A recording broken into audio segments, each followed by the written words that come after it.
Hi everyone, how are you? Welcome back. Hope you had some more good food. And we have a longer panel than previous ones. We have 5 speakers in this panel. Our first presentation is titled The Archipelagic Lens, Representations of Indian Ocean Immobilities and Mobilities in Film. It is presented by Firat Oruç, Associate Professor at Georgetown University School of Foreign Service in Qatar. Please welcome Firat. Thank you.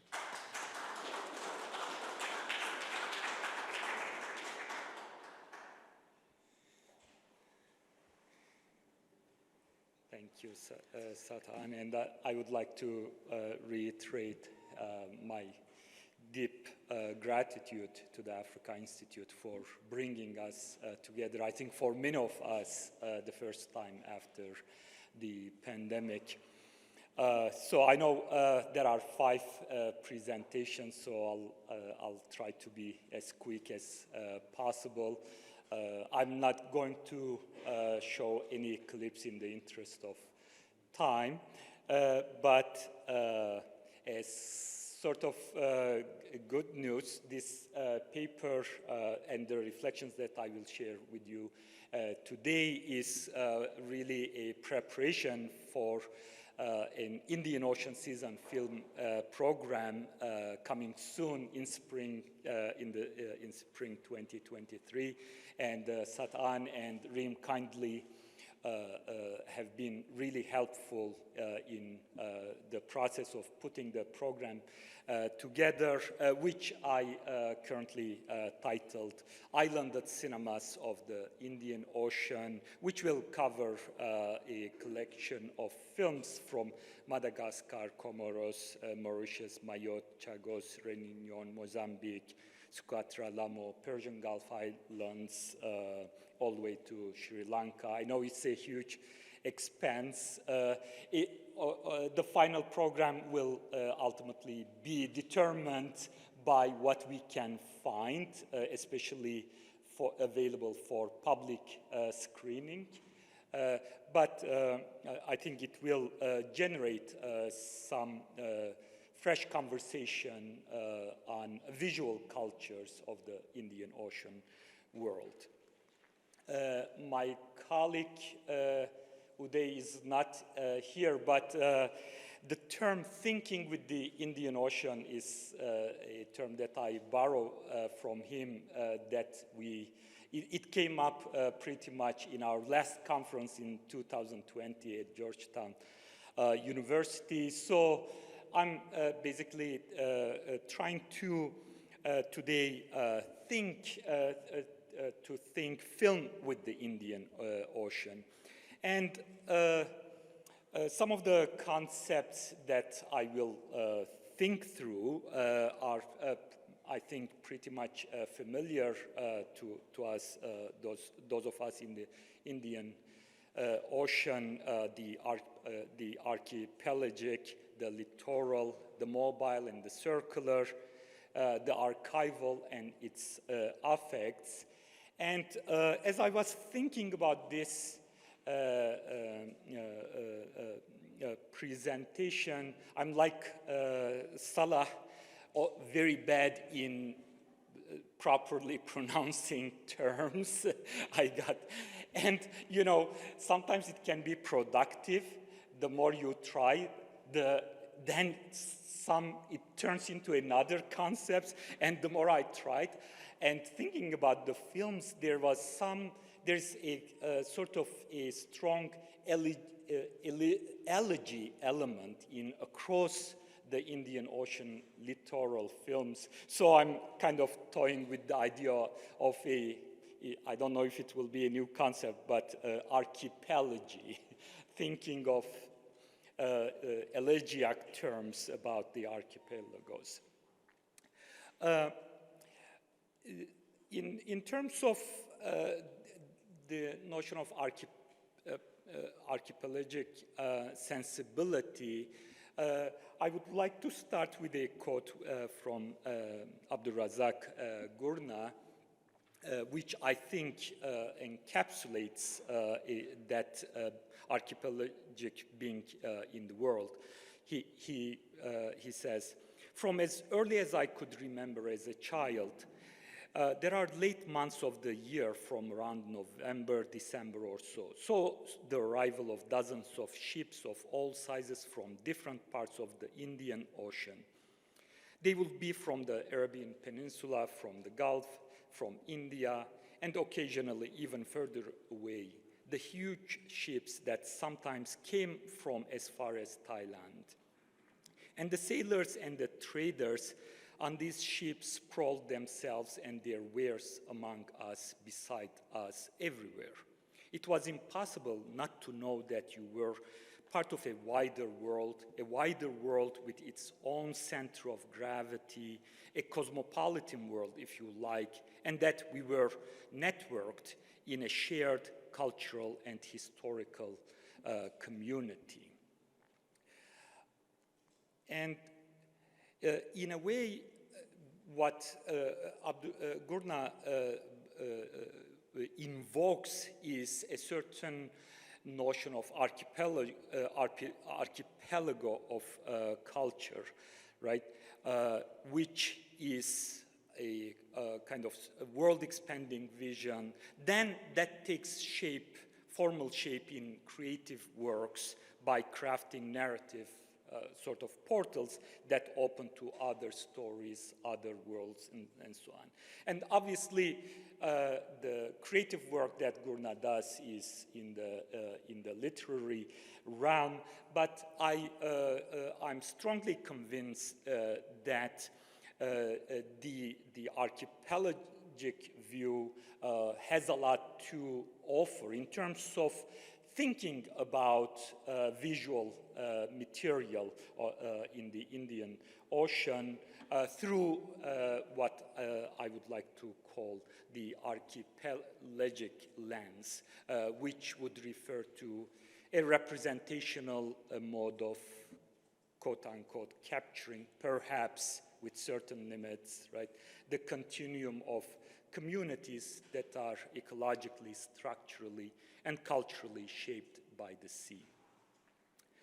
Now, in the second conceptual modality, I work through Michael Pearson's, I think, one of the foundational essays in Indian Ocean Studies, the Littoral Society, where he kind of quite in a well-known way argues that there is such a thing as littoral society.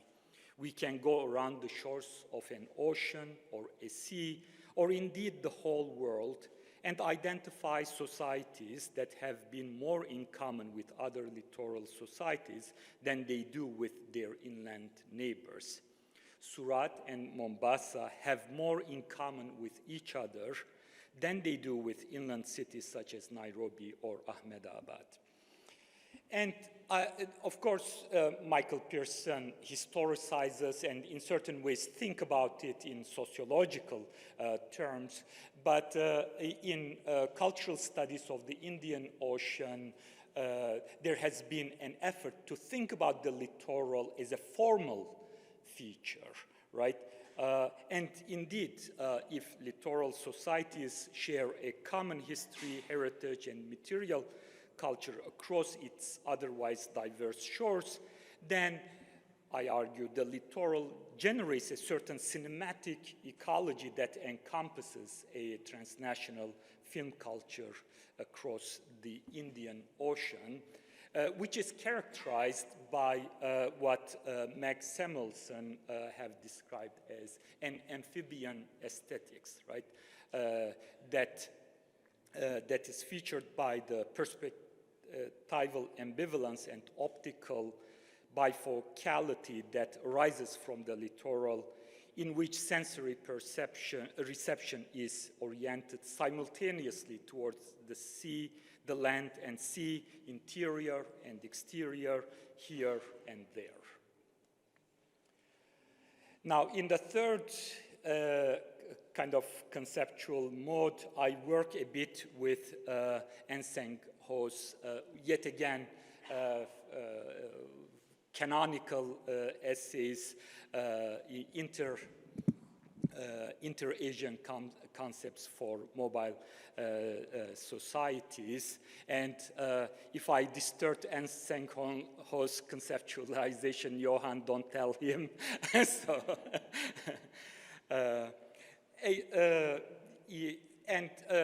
those of you who may be familiar with that important essay, Enseng Ho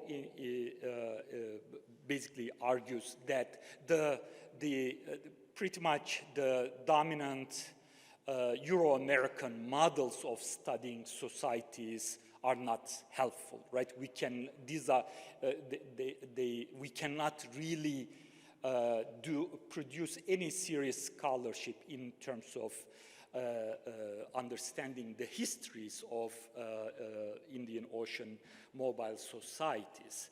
As he writes, those smaller, mobile, less integrative societies have become difficult to see because the notion of society that has been created by Enlightenment theory focuses on the internal constitution of large encompassing aggregates. Such aggregates banish the external and the outside to a realm beyond the pale, outside of the core understanding of society. Right? I try to kind of transpose this to understanding trying to, in certain ways, theorize a certain notion of visual disaggregation and reaggregation process, right?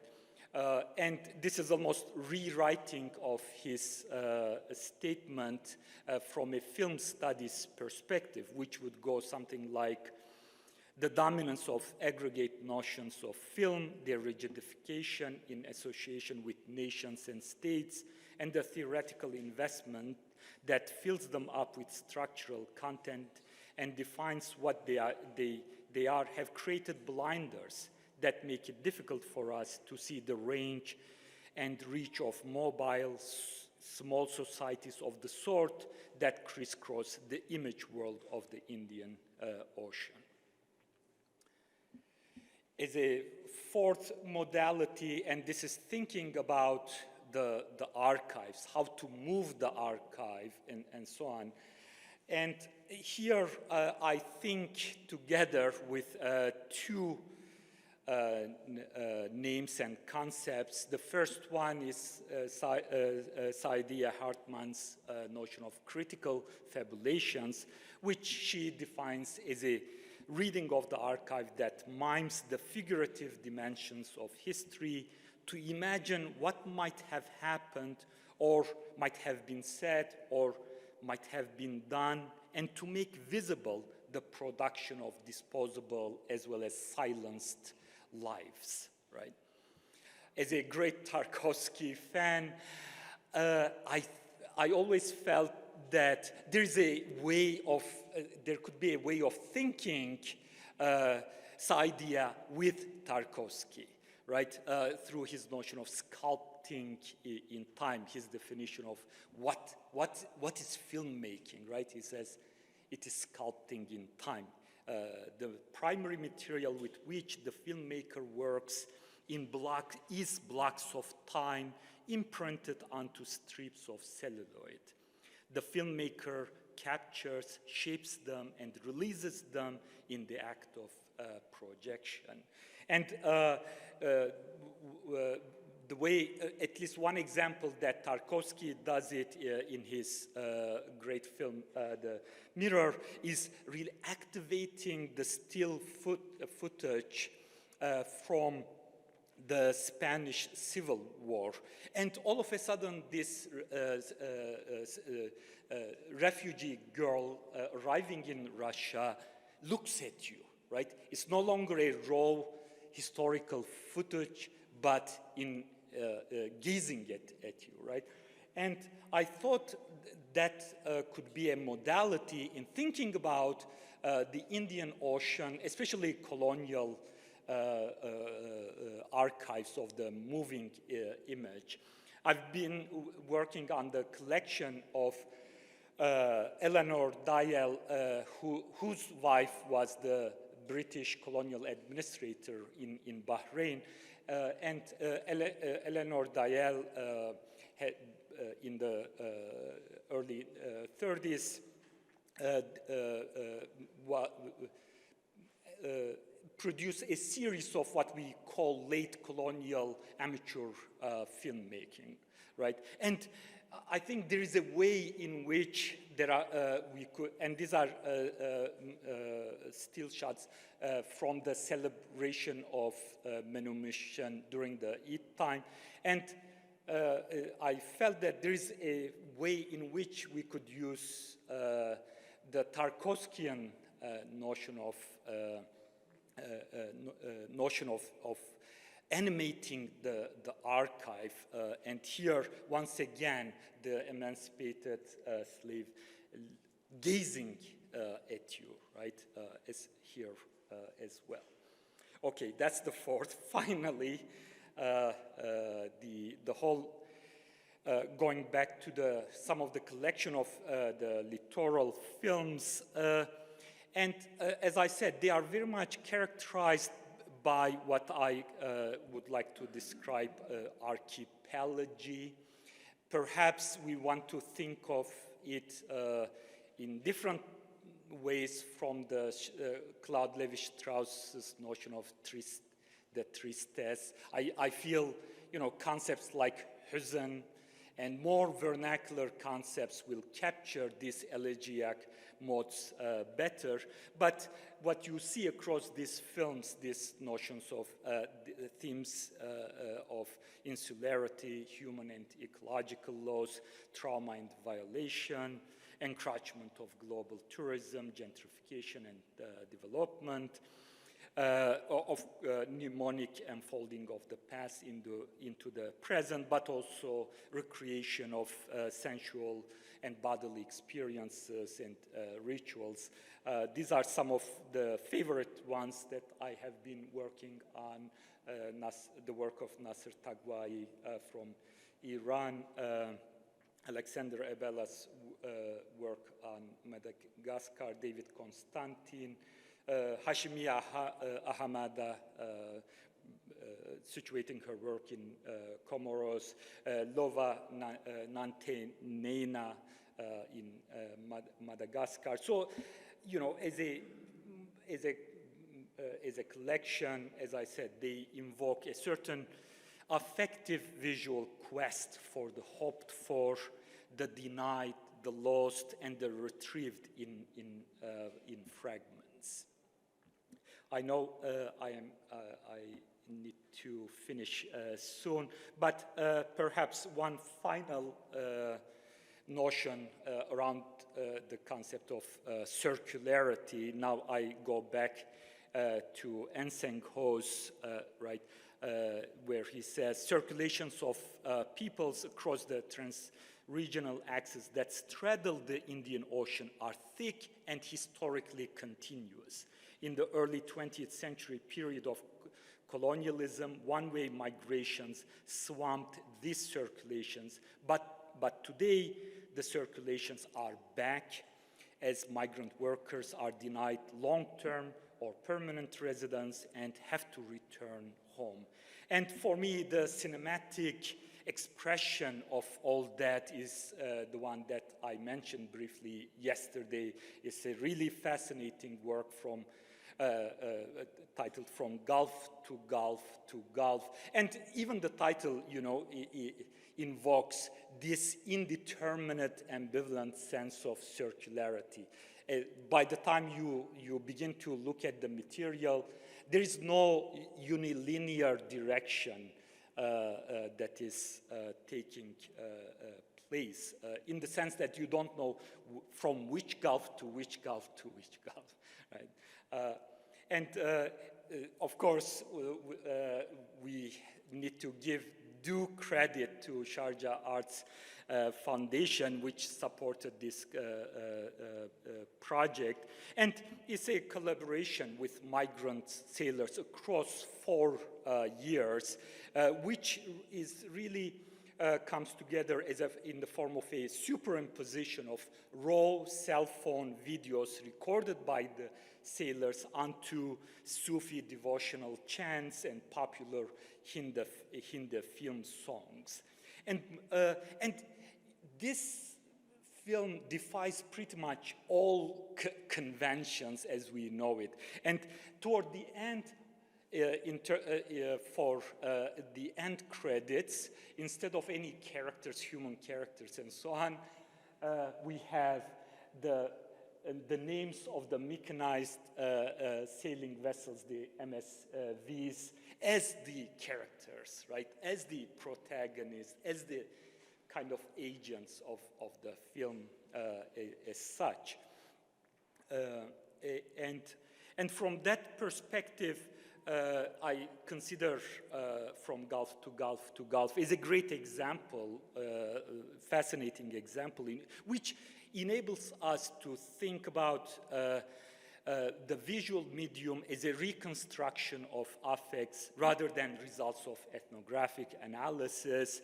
It is to think about visual production freed from being pleased by the directorial gaze, which is particularly important for understanding the ways in which the littoral indigenous communities navigate challenges, and documenting without shifting focus to a native informant voice favored by Western Film Festival and funders.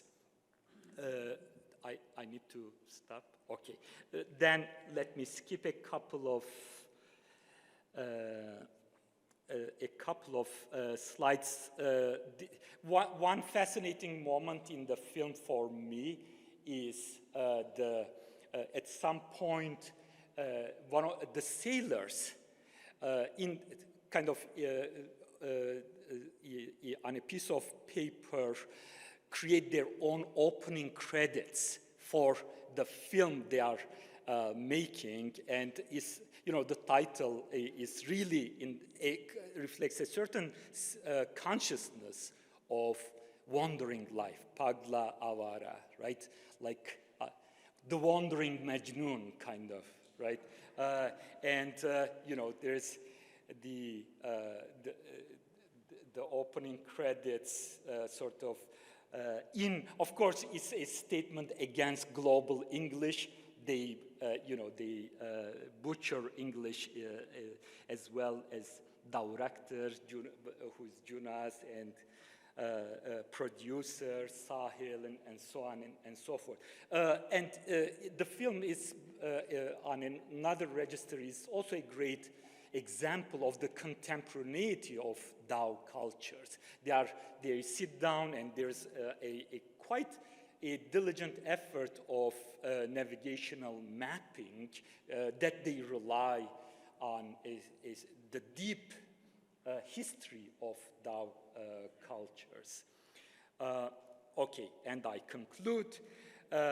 I hope I convinced you that Indian Ocean archipelagic films are like a smattering of tiny islands in the cultural sea of world cinema, largely invisible to the international image market and academic film study. Yet they provide us with a precious inventory to gauge the transformations and futures of littoral societies of the Indian Ocean world. They are yet to acquire a consolidated place in what Dudley Andrew calls the Atlas of World Cinema. And the scholarly turn to the Indian Ocean must certainly signal greater awareness of the layered political and cultural legacies of the Indian Ocean littoral societies and their contributions to world music, literature, and visual culture. Thank you.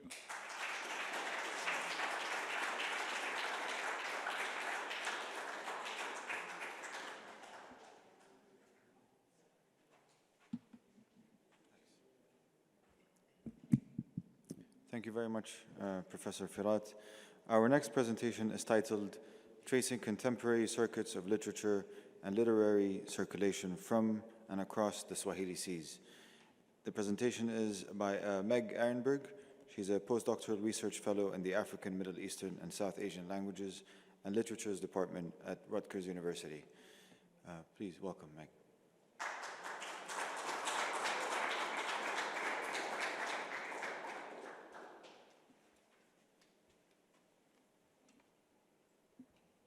See if I can fit both laptops on one table. Okay. Let me echo all of the others in thanking the Africa Institute and the organizers of this wonderful gathering for inviting me to participate. I'm just going to dive right in because I don't want to take too much time. In an influential article published in 2006, literary scholar Eileen Julian posited that what African readers and readers beyond Africa think of typically as the African novel is a particular type of narrative characterized above all by its intertextuality with hegemonic or global discourses and its appeal across borders. What she termed the extroverted novel. Written often by novelists who live beyond their country's borders, these are works that, quote, speak outward and represent locality to non-local others. Extroverted African novels physically cross borders and thematize border crossings. The assumptions that undergird what international and largely Western audiences recognize or demand as the African novel, what Kenyan Binyavanga Wainaina satirized in his widely read article, How to Write About Africa, are mostly at odds with the characteristics that we associate with narratives of the Indian Ocean. Indeed, the definition Julian establishes seems to suggest a particular kind of border crossing as primary. These assumptions are based in the binaries that my fellow panelist, Firat Oruç, describes so aptly in his introduction to the wonderful special issue on Indian Ocean circularities in comparative literature, published earlier this year. As he writes in that article, these binaries are the comparative ground not just of Anglophone African literature, but of Anglo-centric world literature at large, between modernity and tradition, reason and faith, individualism and community, literature and orality. In this framework, he writes, world literature functions merely as the mourning house of violently and tragically destroyed social forms and practices. By these criteria, novels like Abdulrazak Gurna's By the Sea and Paradise and Ivan Adhiambo Awar's The Dragonfly Sea offer important counter-narratives.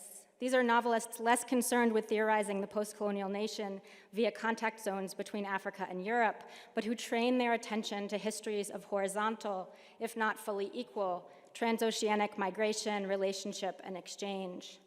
These are novelists less apt to be read as representing tradition in opposition to an externally imposed modernity.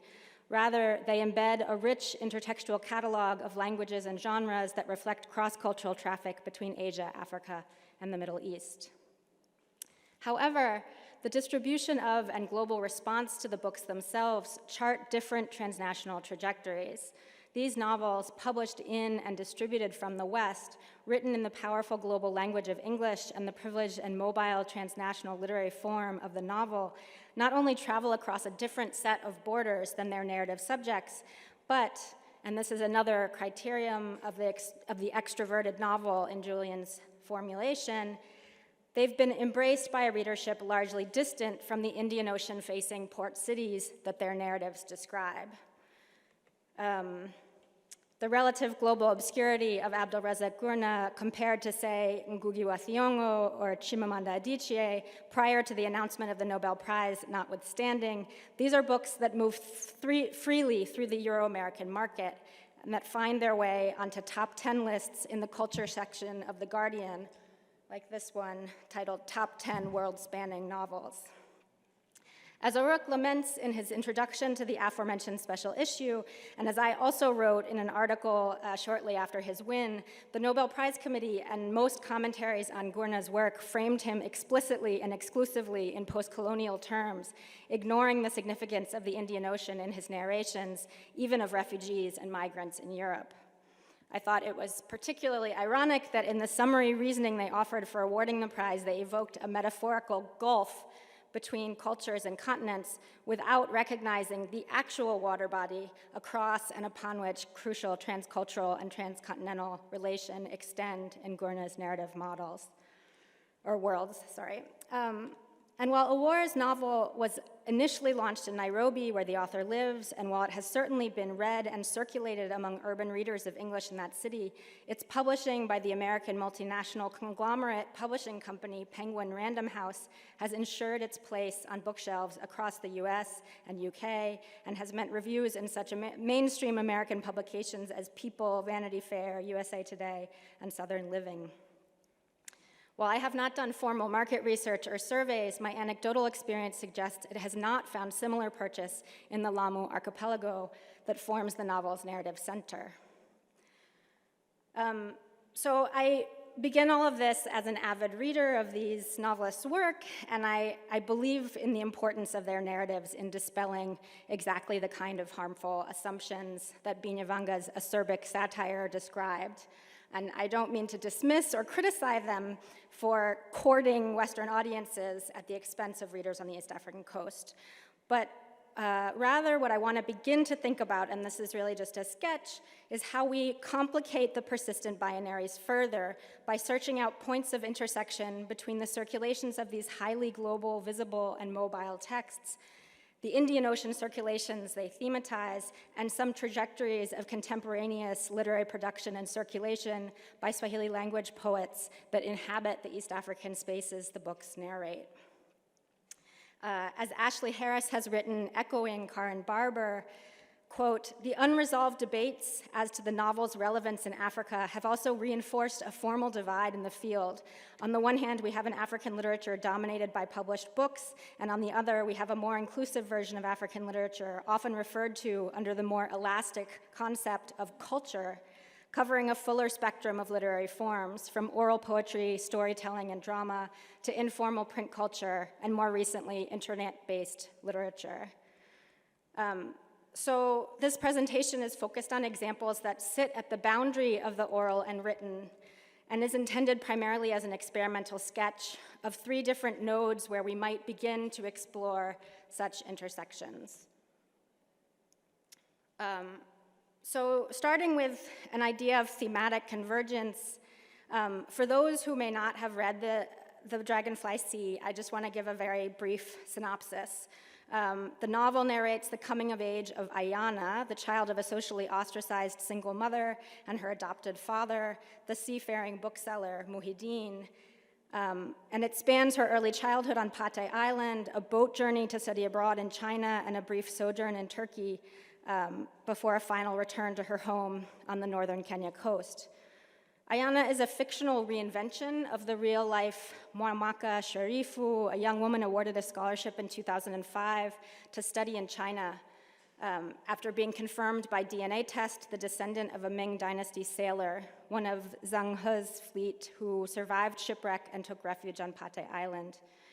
As such, in its very premise, the Dragonfly Sea marks an homage to Pate Island and the Swahili coast more generally as a site of open encounter and exchange long before European colonization. But the book also, set on, at the turn of the 21st century, it also narrates contemporary relations between Kenya and China. And we're witness to the sort of relational work of her sense-making through China's unfamiliar environments, as the shapes and sounds of Chinese language refigure her understandings of both sea and world. But her arrival in China is also a lesson in the geopolitics of erasure. So I want to hone in on an exchange that unfolds in Ayana's Chinese classroom, in which a discussion of China's contemporary economic ambitions on the African coast become an argument between students over the various toponyms for the Indian Ocean. I'm just going to quote a little from that. In the retelling of the life of her sea, Ayana saw that the Maritime Silk Road Initiative had gobbled into Pate's place in the global monsoon complex. She was overwhelmed by this infinite land of infinite armies and infinite words, and the machinery that at a signal could roll over her skies, waters, and earth to reach her home and cause it to disappear. She had come to school wanting to enter into the language of the seas through a people she was to imagine were her own. Instead, she was learning how the world was reshaping itself and her sea with words that only meant energy, communications, infrastructure, and transportation. Storm warning. I personally first read The Dragonfly Sea while in Lamu myself, the summer after it was published in 2019. And the construction for Lamu's megaport, which she references here in these references to the Maritime Silk Road Initiative, had been underway for several years, and some parts of the port had begun to be used. I was curious whether local residents viewed the port in ways similar to War's characterization. Local poet, respected elder, and religious teacher Mahmoud Abdul Qadir, locally known as Mao, had never heard of the Dragonfly Sea, but when I asked him whether poets in Lamu had anything to say about the megaport project, he brought me written copies of 2 poems in the Utendi verse form, which he had previously performed at large public meetings in Lamu.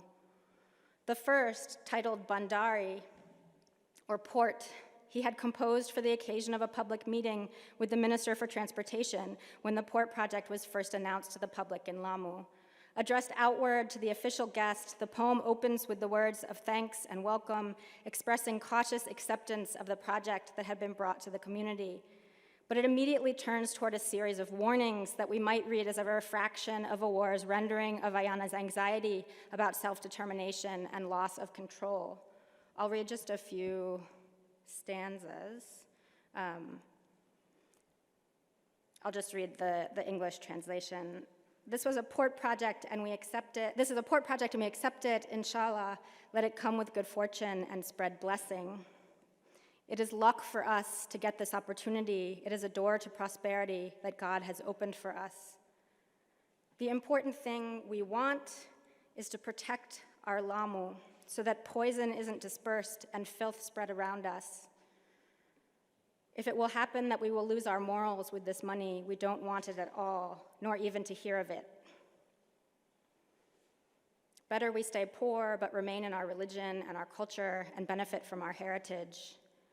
This is the anxiety that we feel very much. Our customs and religion aren't cheap. We will not agree to lose them. The second poem, Bandari ini mawimbi, the port is beset by waves, he told me he had composed before the first and had been addressed internally to the Lamu community during a public meeting. The poem describes a similar combination of opportunity and risk and echoes at the same time the storm warning sounded in the Dragonfly Sea, throughout which storms signal both creative and destructive energies. To take just 2 stanzas from the middle, a discussion about the port could be a blessing or it could be a provocation and bring upon us a plague. We should prepare, we should prepare our conditions and from now be watchful so we don't later say, how did things come to be like this? The port faces a tsunami, the waves do not cease, nothing is able to remain standing or hold back the chest-high waves. All right, so I want to skip from there to Gurna and think now about a translation in bringing Gurna back home. The reality of Gurna's being read primarily outside Tanganyika and Zanzibar was made quite clear to anyone following Swahili language media and social media in the immediate aftermath of his Nobel win. Tanzanians across the Union were ecstatic to see one of their own recognized in such a globally prestigious forum, but many admitted to not knowing or having heard of him, even locally accomplished writers. In a compilation of responses from Tanzanian writers published on the popular Tanzanian digital forum Udadisi, several respondents commented on the need to begin reading his books. Some questioned what claim Tanzanians could have to an author exiled from Zanzibar in the 1960s, writing in the language of his adoptive home. But in other digital spaces, serious engagement with Gurna's work did ensue. I had wanted to show you a clip from this video, but I'll just tell you about it. This was a well-circulated interview between diasporic Pembin poet and multimedia journalist Mohamed Ghassani and Ismail Jussa, who's a former member of the Zanzibar House of Representatives. This video was posted as part of a regular video series that Ghassani hosts on his YouTube channel, which boasts over 15,000 subscribers, titled Tufunue Vitabu, or Let's Open a Book, Let's Open Books, in which Jusa offers detailed summaries and commentary on historical and political texts in relation to contemporary Zanzibari political life. The focus on Gurna's novels are a generic outlier, but this was actually one of the most viewed in this series of videos. In the course of the conversation, Ghassani asks Jusa to narrow in on a theme of identity crisis. Quoting from Admiring Silence on the fault lines in Zanzibar's claim to a civilized and plural culture, with racism bubbling beneath the surface, Jusa reads Gurna's work didactically as a lesson and warning to contemporary Zanzibaris, who he describes as falling basically into two camps: those who understand their Zanzibari identity in relation to syncretic culture with its origins in monsoon exchange, and on the other side, those who understand Zanzibari identity in relation to an African identity with its origins on the continent, each rejecting the other as inadequately or incompletely Zanzibari. From here, he entreats his listeners to unite behind a notion of Zanzibar that encompasses both of these to embrace an ethnically inclusive Zanzibari national imaginary. So in this third last sketch, I want to gesture to previous work of mine on a WhatsApp community of Swahili poets called Majagina wa Ushairi, one of a veritable explosion of social media, particularly Facebook, but also WhatsApp groups, created in the last decade and a half for the composition, circulation, and consumption of poetry and poetic dialogue in Swahili. Many include members in Tanzania and Kenya, as well as Swahili-speaking diaspora members in the US, Europe, and the Middle East.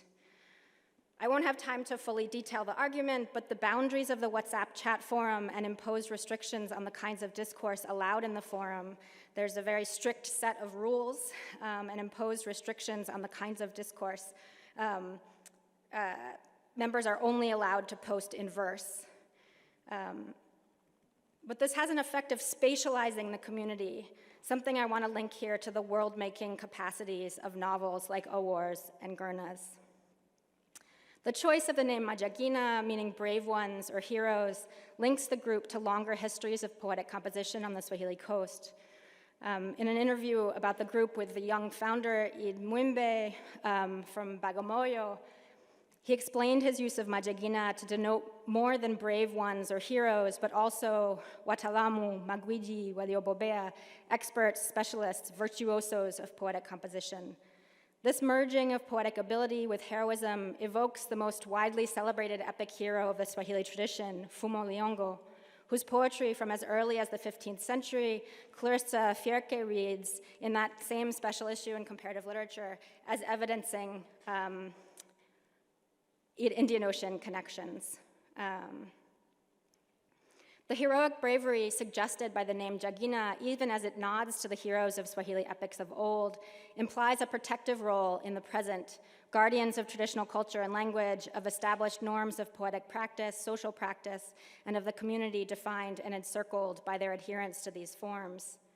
Majagina wa Ushairi performs a version of an idealized Swahili coastal community, imagining itself as a community where, as Ibrahim Noor Sharif has described Swahili societies, dialogic poetry, quote, arises as a cumulative effect out of the widespread social pursuit of literary excellence in everyday speech. According to the group's welcome poems, everyone in Ujaginani is Jagina, linguistically homogeneous and inherently agile-tongued. But even as the group adheres to a very culturally specific form of poetic discourse originating in the Swahili coast and exalting the acknowledged masters from that cultural origin, the group carefully redraws the boundaries of the poetic community, of the home of Ujaginani, beyond the geographic confines of the Swahili coast. The pluralism of the community is also a topic of frequent refrain. One poem, written to welcome a new member, reads, welcome our guest. Welcome to the stage. Inside here, we have people from the coast, from the mainland, and people from neighboring countries. Welcome, come close, feel you are at home. Another, by Abu Abi, appropriates the term Wangwana, cultured or civilized people, which was historically used specifically to distinguish members of the Islamic coastal society from inland peoples they described as Washenzi, is now used to describe all the members of the group, regardless of origin. Welcome, Sister Habiba. This place is indeed Majagina. There is no shortage of verses, and cultured people abound. Zanzibar, Dar, Bukoba, Tanga, Kenya, we all know each other. Welcome, and may you compose prolifically poetic lines with meaning. So I want to show how this group internalizes a notion of Swahili poetry as metonym for a Swahili culture that is cosmopolitan, heterogeneous, and accommodating, even as it works to control the boundaries of its poetic expression. We also find in this group poems that thematize migration across the Indian Ocean in both positive and negative terms, and Arabuni, the Arab world, is a frequent referent as a space of both real and imagined destination. In one interesting example, a sound recording is posted by a Majagina member of a female poet reciting a poem entitled Ndoa Zipo Arabuni, or Marriages Are to be Found in the Arab World, with the refrain, Ndoa Zipo Arabuni, Sio Kweupe, Zanzibar. Marriages are to be found in the Arab world, not in our place, Zanzibar. This poem enumerates the shortcomings of Zanzibari men in marital relationships by comparing them to marriages in the Arab world, where such things are posited as to be impossible. Within the forum of Majagina wa Ushairi, this post elicited several response poems arguing both for and against migration to the Arab world. The poem also offers a hint at the circuits that extend from these exchanges on WhatsApp and social media, as within the context of the forum, a prominent Kenyan journalist at the time working for the independent Swahili radio and TV station QFM and QTV, encountering the recitation in the WhatsApp group, asked to be connected so that he could record and broadcast the poem on those national channels. When I searched for the poem elsewhere, I located a recording on the poet's Facebook page, Salma Baraka, and it turns out she's a student in Hyderabad, India.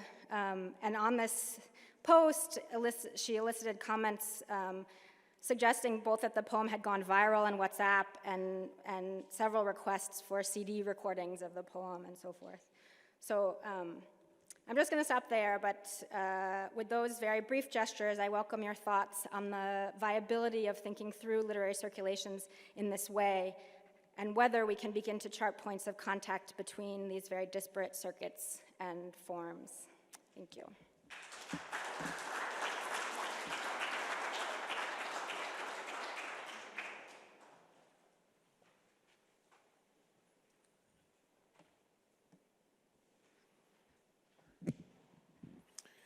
Thank you, Professor Meg. Our next presentation is titled From Theocracy to Monarchy, Authority and Legitimacy in Inner Oman from 1935 until 1957. This presentation is by Dale Eickelman, Ralph and Richard Lazarus, Emeritus Professor of Anthropology and Human Relations at Dartmouth University. Please welcome Professor Dale.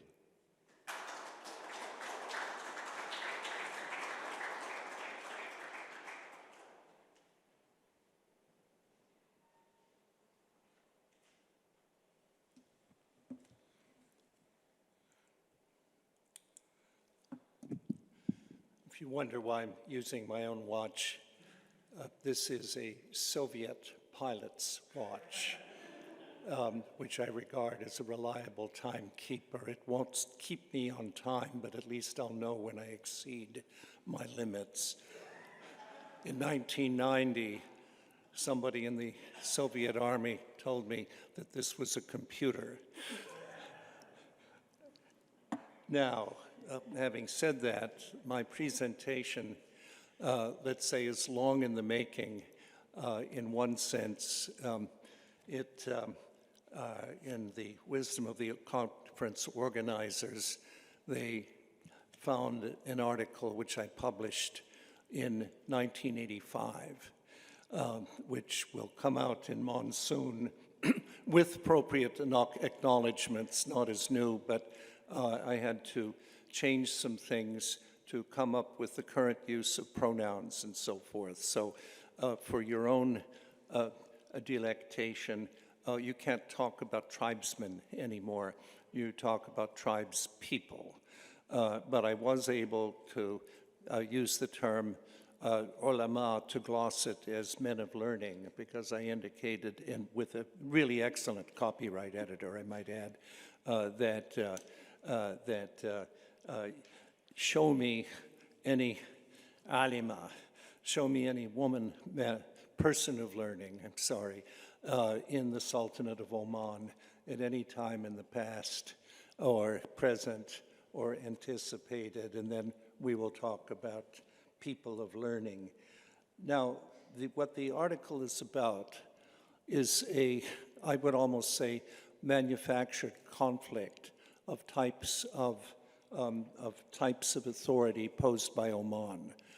I think most people, except Omanis, would agree that this is one of the cases where, if you talk about Oman, you have to indicate to a lot of people why it's important to learn about Oman.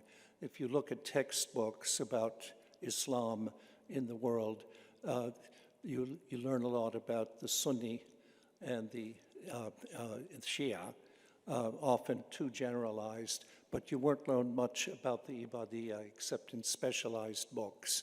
And then most of what you see is based on texts rather than what I would call context. And we've seen some very good examples in this conference of people who are looking at issues of context, either historically or present, to do things. So on the one hand, in the Sultanate of Oman, you have the view of a sultan who in principle is an absolute political authority versus that of the imam.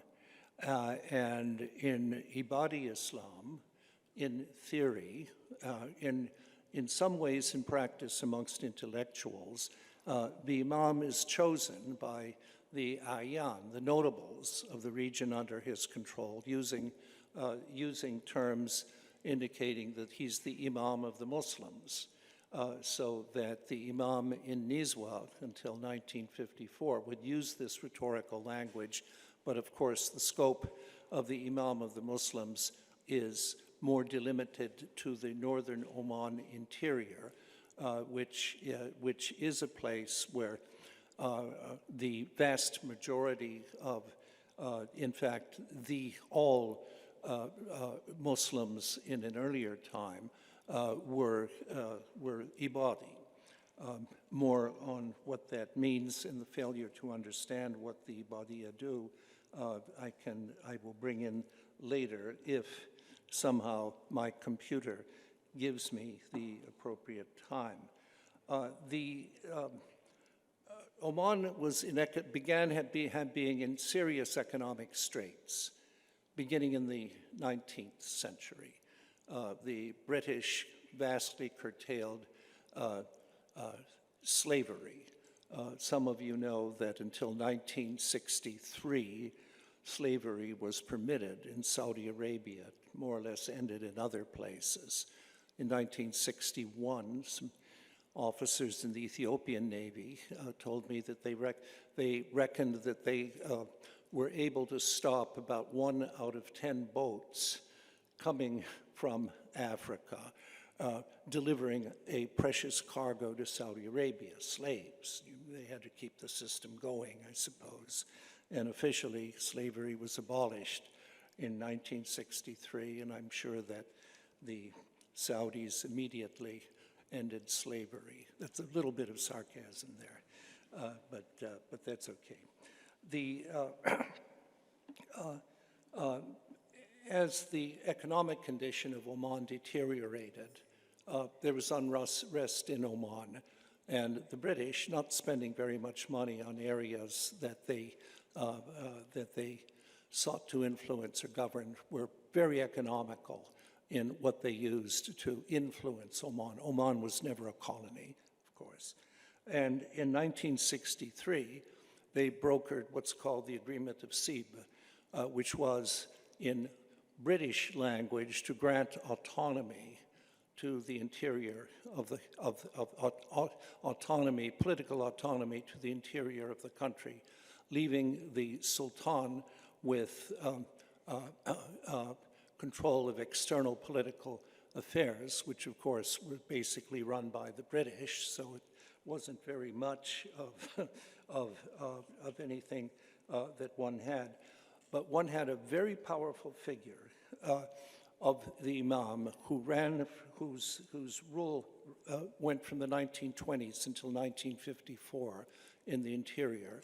And what I'm going to explain is something that is overlooked in the British records at the time, because the British didn't, the British political consul and others in Oman really didn't try too hard to understand how the country worked. And the oil company, when they began getting very interested in exploring in Oman beginning in 1948, didn't do much more either.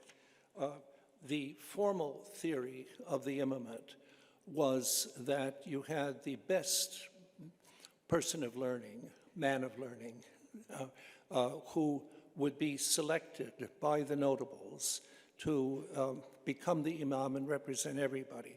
To give a sense of the formal equality of the Ibadiyya, Ibadi mosques traditionally had no minarets whatsoever, and there was only one in Nizwa. And if you go to Ibadi cemeteries, you would have cemeteries with stones marking where people were dead with no markings. Like I could visit the grave of the Imam, that people would know where it was, but they weren't able to, but you would not have his name or a tomb or anything else. If you want to see fancy funerary architecture, you have to go down to the Sunni areas of coastal Oman. The formal authority was that the best of the men of learning would be chosen and everybody would agree. I guess as an anthropologist, I'd be more interested in how things worked.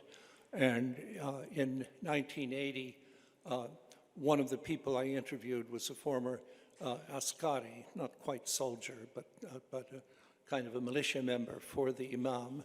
And I asked him in my awkward way, did the Imam run a government?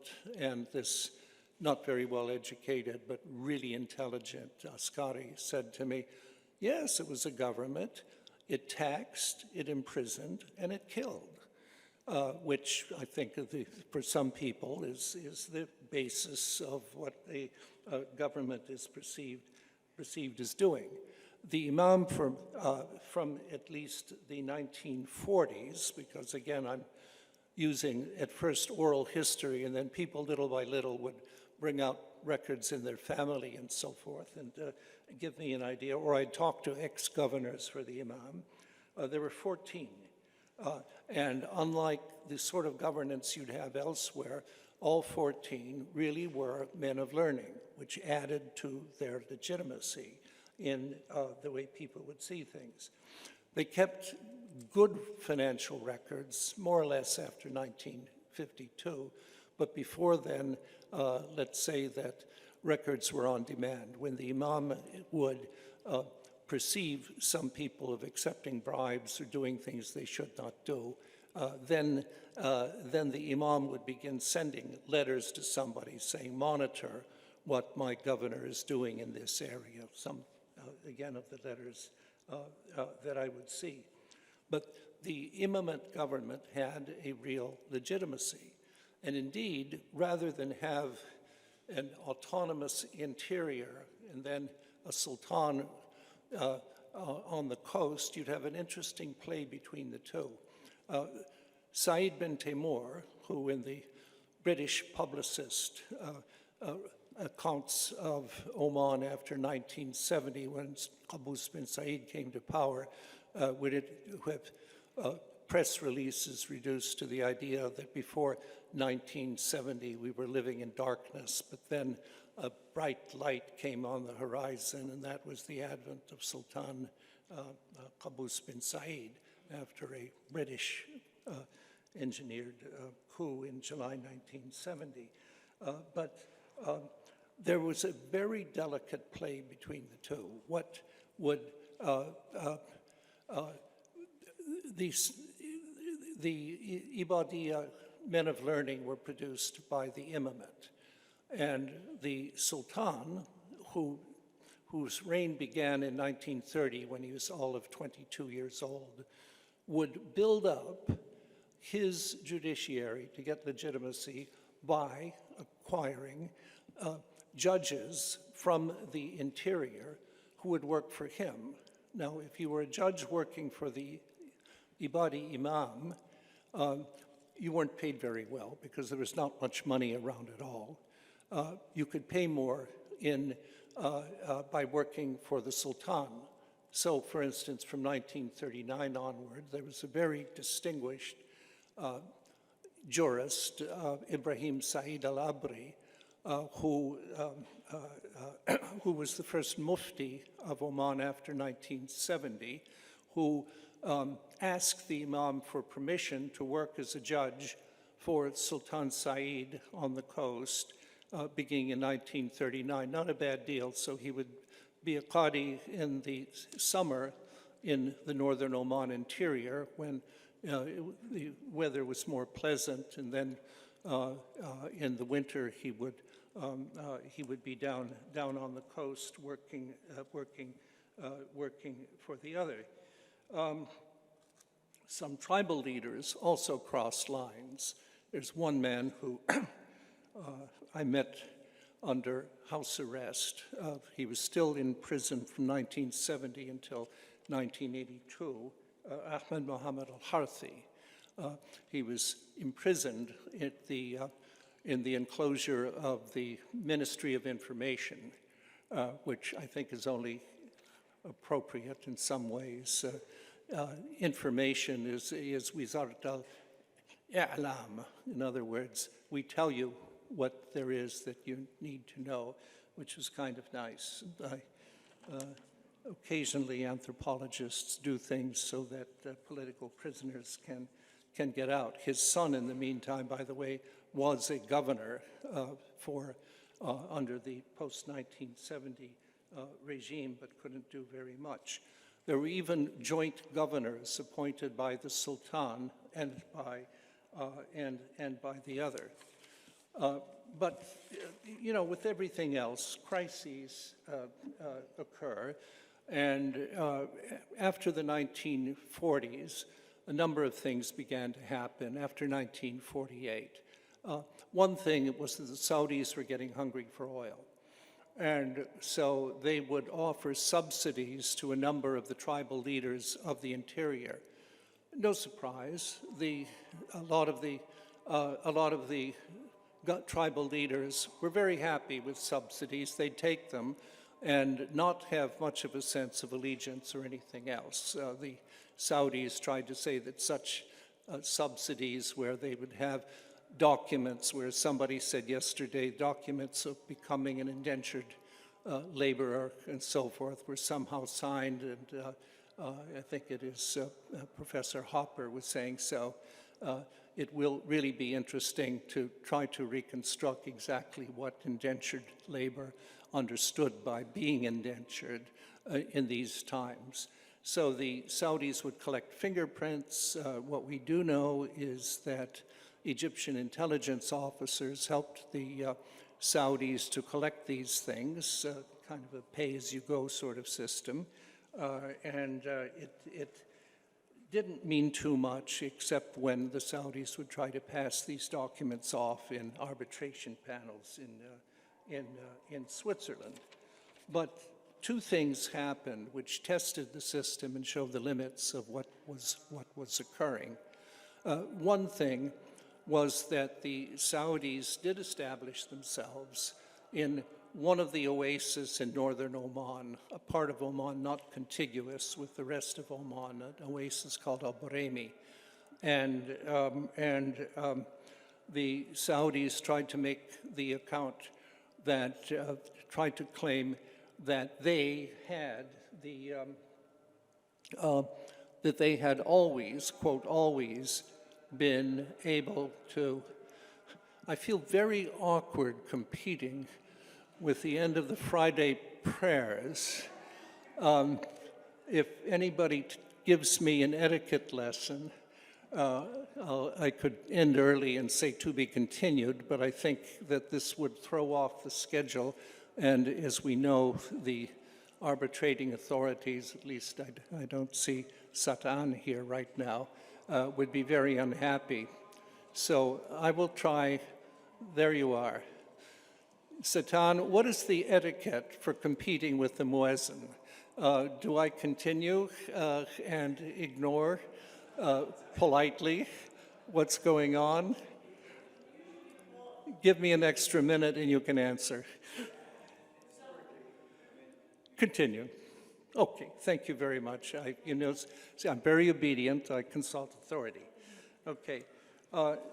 So what happened is the British temporized. They did not want what they saw as a possible war between British proxy, which would be the Sultan of Oman, and Saudi Arabia, which they perceived as a proxy for the United States of America. And so the British wanted to call things off. Meanwhile, one of the most popular things that Sultan Said did, as he was beginning to see that he wanted to assimilate the interior to his direct rule, was to raise an army of 8,000 tribal militia. The British had a couple of kind of rent-a-Brit services doing things, and the Imam cooperated with the Sultan and raised a force of some 800 to go as far as a place called Lazarus, which was on the way. Then, let's say, finally, the British, seeing that they couldn't stop this, did two things. One, they sent the Trucial Oman scouts to escort the Saudis back home and to show them how to get there, which ended one part of the crisis, except for very expensive things where the Saudis tried to bribe the impartial judges in Switzerland, but they got caught. And so the arbitration pretty well stopped at that time. But then the British said to the ruler, you've got to go back. You've got to tell people. And what the British did was to tell the ruler to do this. And what the ruler did was very clever. He said, no, I'm not going to read any such edict. If you want the militia to go back, you read it, he said to the British consul. You read it in front of 8,000 tribesmen raring to go. The British representative read the account and about a week later had a nervous breakdown because of what he did. And then the Sultan went back to Salalah, where he was, and did not appear again in the north of the country until the end of his rule in July 1970. But the important thing was that the Imam was working directly with the Sultan in this. There's a question of titles. Sultan Said would never use the term Imam al-Muslimin, with the ruler. They had cordial personal relations, including when the Imam had a health crisis of sending an American missionary doctor to Nizwa to take care of him and other things. So at the level of some tribal leaders helping mediate between the Imam and the Sultan, such as the later imprisoned Ahmed Muhammad al-Harthi, and the patient but persistent use of the shared judiciary, you had a very interesting situation of cooperation between the two. And I must say, in terms of method, because you might ask, well, what else do you learn about this? I'd say there would be two things I would bring out of this. In the original article, I made some point about the pluses, the advantages of using Max Weber's very famous notion of, quote, traditional authority. Tradition is a term that I regard as one that you can use when you have no idea of how to explain a form of influence or government. Modern, rational authority. And then the mother of all ambiguities, charismatic authority. It's a good place to start, but it's a good place not to do too much with anything else. So I see a sign which 2 minutes is represented as a victory sign, I guess. And there's something to be learned for that. The other thing to be learned from the interior is to throw away the idea that the interior was isolated from the rest of the world. This is a good escape clause for the British because they didn't understand the governance system of the Ibadi interior. There was a constant flow between East Africa and some parts of the Ibadi imamate, a very strong one. The current Mufti, who has spoken with me many times, I wrote about him at some length of looking at issues of legitimacy, explained to me over several times the various routes that people use to get smuggled in. After 1964, as somebody was mentioning in passing, it was very unhealthy to be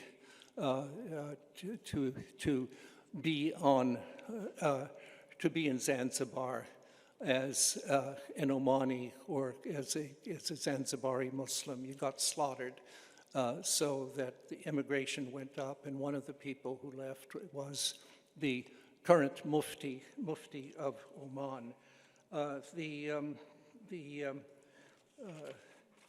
Having raised that to indicate the level of understanding of a 20th century theocracy, maybe a useful thing is to say, to jump from talking about the imamate in the earlier time and to talk very briefly about what happened in 1979. In 1979, as you'll recall, the Grand Mosque at Mecca was taken over by a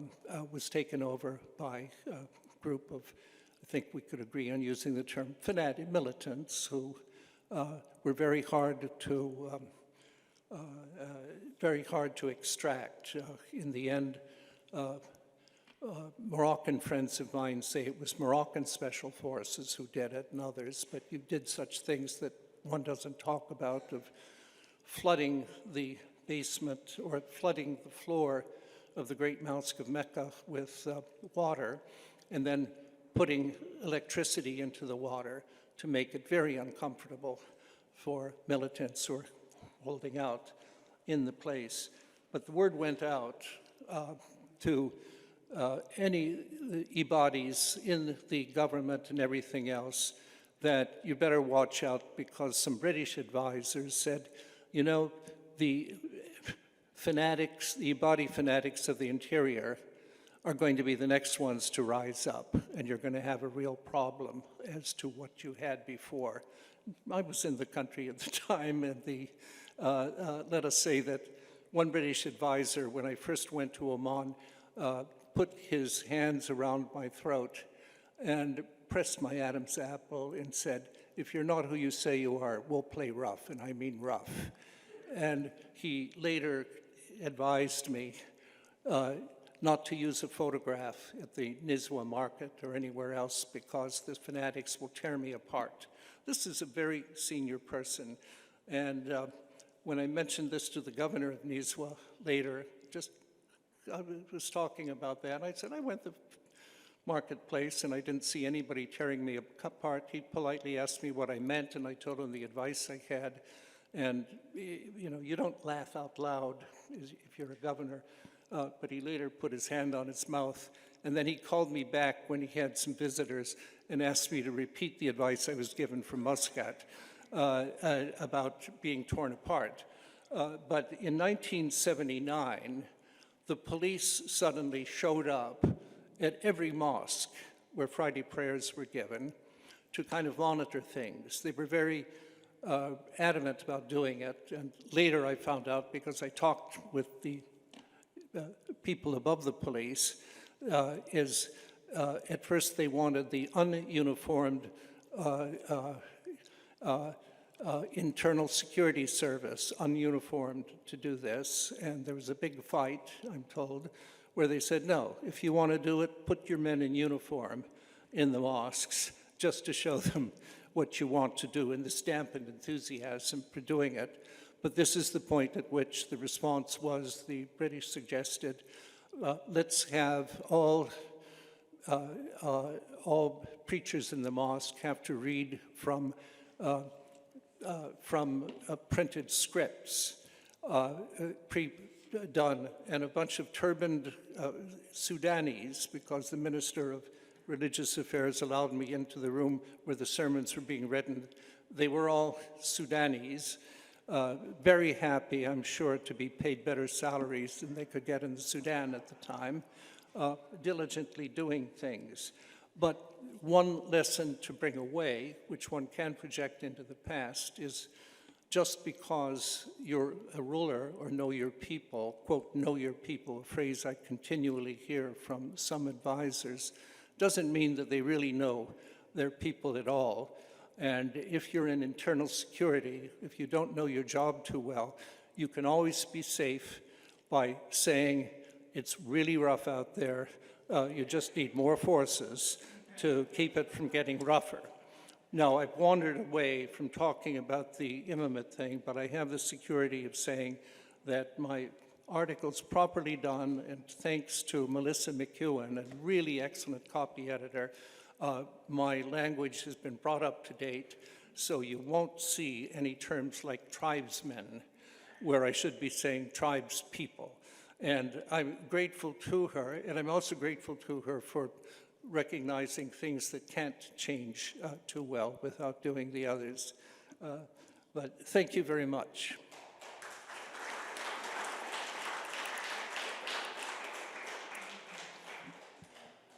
Okay.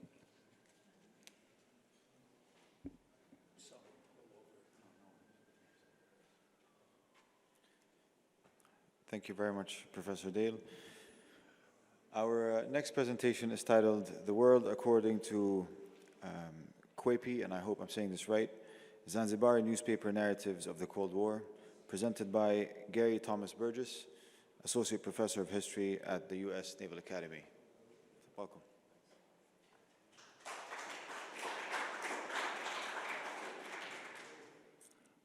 Thank you. It's wonderful to be here and to hear so many wonderful presentations, and I want to thank the organizers for this conference and to get a chance to share a bit of my current research. Right now it's a book-length project with the working title of The Zanzibari Revolution, the Pursuit of Equity and Sovereignty in the Indian Ocean.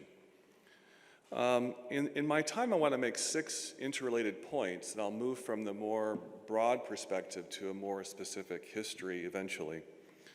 The first point I want to make is that historians can consider the Indian Ocean as a coherent region well into the post-colonial era. Jeremy Prestold correctly observes that nationalist projects of the early post-colonial era frequently adopted introverted politics, as well as instigated a series of closures of traditional Indian Ocean connectivities.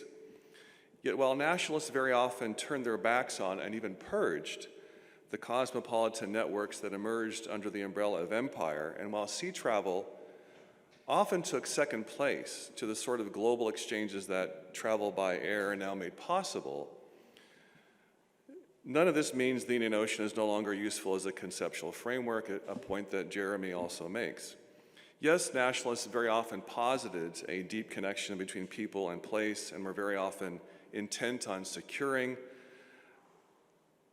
what they considered indigenous rights, but nationalist thought frequently ranged beyond such concerns, which brings me to my second point, that nationalist projects across the Indian Ocean often possessed a modular quality. And this had a lot to do with the way nationalists appropriated socialist language, techniques, and understandings.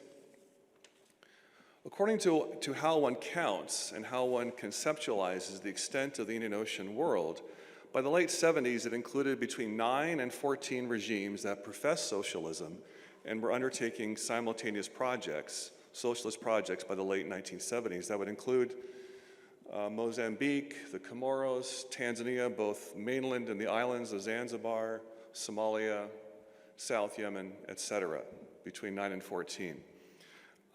So for millions of people, socialism was a corporate experience, no less impactful than colonialism.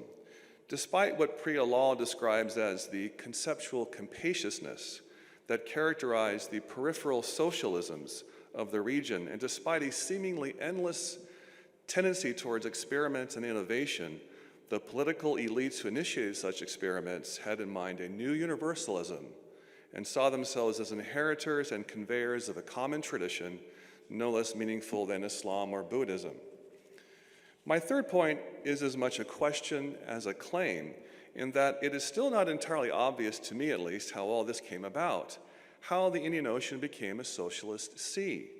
It did not emerge because of the existence of unusually sharp class antagonisms in the region, and neither was socialism a commodity like clothes that could be conveyed in a ship's cargo.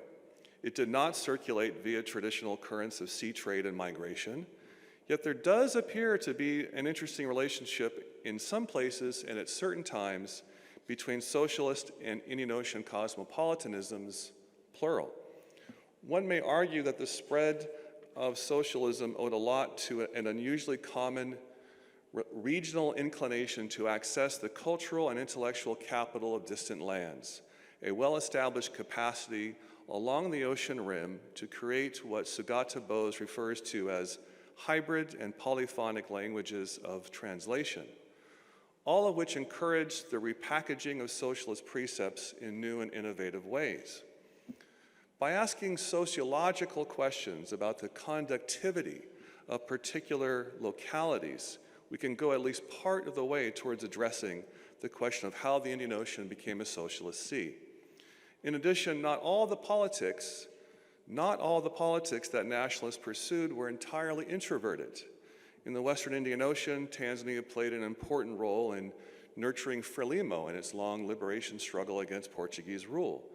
It also served as an inspiration to Comorian socialists and played a key role in installing a socialist regime in the Seychelles.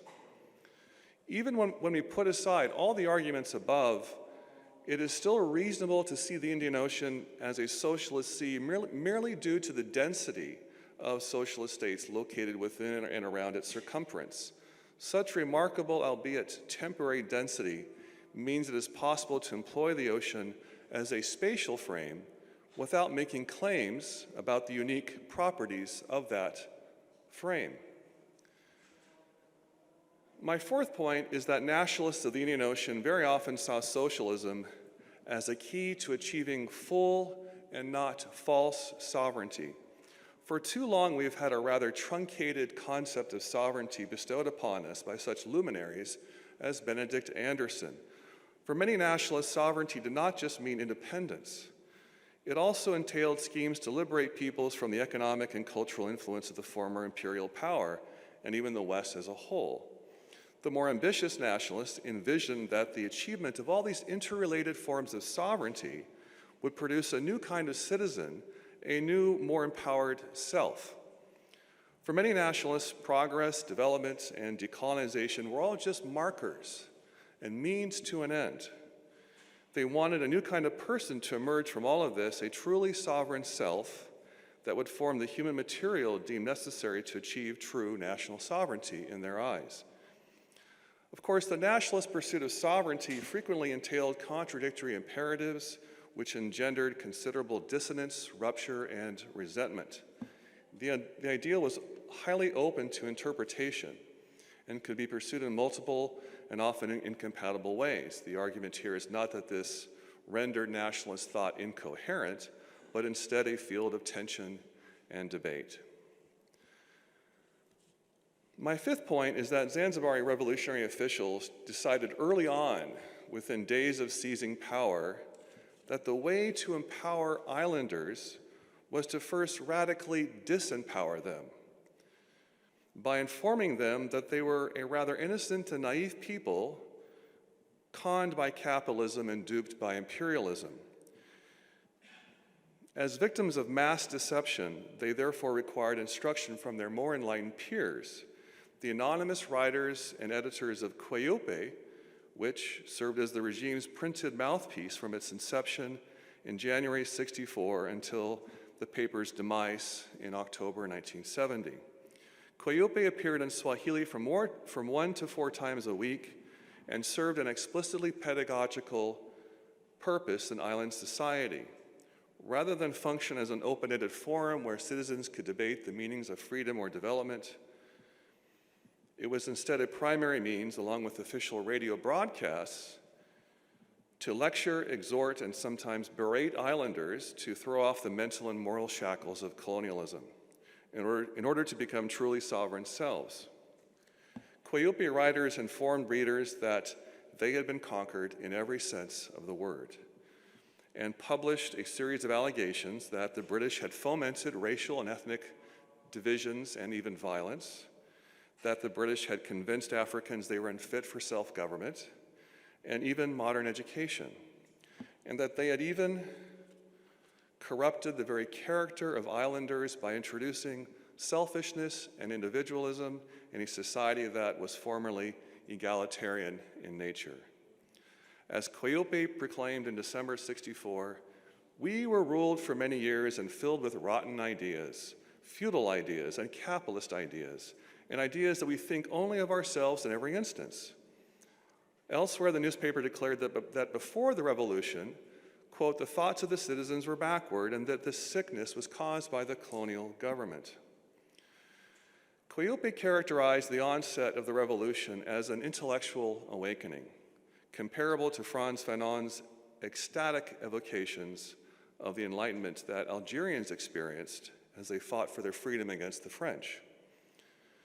Yet in both cases, the meaning of mental decolonization was very much in the eyes of the beholder. For Fanon, it included repudiation of traditional religious beliefs. For Zanzibari President Abeid Karume, whose speeches were frequent, front page and above the fold Kweupe copy, mental decolonization meant repudiating any thought of elections for at least a generation. It meant roughly half of all islanders renouncing their Shirazi ethnic identity and denying their assumed origins in medieval Persia. And it meant a new willingness to provide unpaid labor to the state. Karume and the Kweupe writers who served him assumed that upon their emancipation from colonial deceptions, citizens would naturally embrace the virtues and benefits of socialist cooperation. My sixth and final point is that Kweupe published a series of travel narratives of Zanzibaris who regarded themselves as privileged witnesses of the sort, privileged witnesses of what socialism had wrought beyond the waves, and who were intent on convincing their countrymen that the world featured a fraternity of friendly and advanced and flourishing socialist societies, which welcomed them with open arms. By reading of the progress of distant socialist peoples, islanders could be reassured that the sacrifices the regime imposed on them were a necessary component of a proven and recognized formula for development. They were not just arbitrary impositions of state power, but part of a plan that yielded dramatic results the world over. Thus, when a Zanzibari delegation returned from a trip to China in May '64, they reported on their meetings with Mao, Zhou Enlai, and Chinese journalists. During their guided tours, they discerned no meaningful differences in the quality of life between town and country, and were impressed to see that rural districts possessed schools, hospitals, and all things modern. They reported that poverty had been completely defeated in the country of China because the government takes very good care of the people, unquote. Moreover, quote, "all the citizens of China have the same thought. They're completely united." A month later, Kweupe published an anonymous Zanzibari traveler's account of a China in which all begging and poverty had been eradicated, leaving only prosperity and good health. Just as impressive were the people's work habits. Quote, "every place you go, you will meet people working with diligence and without exhaustion. All the people work like soldiers, and every person cultivates so as to build the nation. Likewise, when Julius Nyerere, the president of Tanzania period, returned from China in early '65, Kweupe noted that everyone he saw in China was healthy and wore work uniforms rather than the sort of ostentatious clothing favored by some affluent Tanzanians. He observed that while everyone in China had adequate food and shelter, some people in Zanzibar drove nice cars while others went hungry and homeless. In China, the state expected officials to use bicycles and buses instead of cars, and the money saved in this way was spent on food and other essentials. Nyerere claimed the Chinese people willingly assisted their government because they knew it invested public resources in a wise and prudent manner. Upon meeting Liu Kan, China's newly appointed ambassador, President Karume claimed in February '64 that the two nations were going through the same struggles and against the same enemies, only Zanzibar was about 20 years behind. In later years, Karume echoed the claim that Zanzibaris wanted to follow and imitate socialist nations like China. He said in 1970 that, quote, "The Chinese people have climbed a tree that provides good fruits forever for the citizens of Zanzibar." Likewise, Kweupe's anonymous writers praised China's progress, alleging that the state had successfully collectivized 500 million Chinese farmers and launched the Great Leap Forward, which the newspaper described as a marvelous triumph, allowing China to feed its vast population and bring an end to recurring food shortages. So in conclusion, and in light of what we now know about the Great Leap Forward, which is probably the worst man-made famine in history that claimed the lives of tens of millions of Chinese peasants from starvation, some of these Kweupe claims have not aged very well. Such reporting had a lot to do with the choreographed nature of Zanzibari's visits to China only a few years after the end of the Great Leap Forward. For the most part, what they were allowed to see was limited to stage-managed tours of flagship projects that cast socialism in the most positive light. The pages of Kweupe record the voices of writers and officials positioned at the center of an assault upon what they regarded as a series of vast imperialist deceptions of a vulnerable population. Yet in their own search for alternatives to inherited illusions, they exposed themselves to misconceptions coming from other quarters. The world they claimed to know was more complicated than they realized. Aside from this representing one of the sadder ironies of Zanzibari history, it also points to the fact that in the 1960s, the Indian Ocean was a world that was somewhat opaque and prone towards mistranslations and partial understandings. As nationalists traveled in search of anchoring principles by which to anchor the post-colonial state, they acquired knowledge through visiting, seeing, and observing. Other foundational nationalist epistemologies included reading, discussing, experiencing, and performing. Zanzibari travelers were confident they knew how to interpret the pattern of human events, which they regarded as a form of science based upon immutable laws and principles. In reality, they were not learning a science so much as the supple and elastic skill of transposition. Believing that cultural boundaries were fluid and impermanent, and past and futures were porous, practitioners of this skill freely transposed the experiences of one society onto another.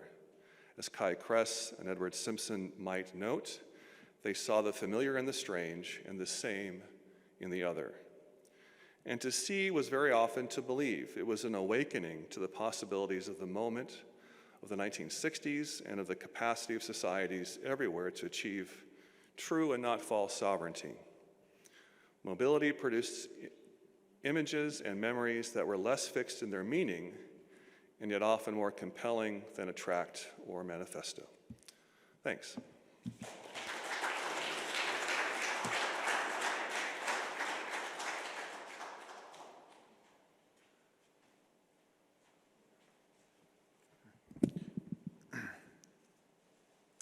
Thank you, Professor. Our next presentation and last presentation of this panel is titled A Land of Dreams and Nightmares, Mauritianism, Afro-Asia, and the Frictions of Decolonization in Mauritius. It is presented by Robert Rufael, Assistant Professor at the Department of History in the University of Iowa. Thank you. Welcome. I think it should. Yeah.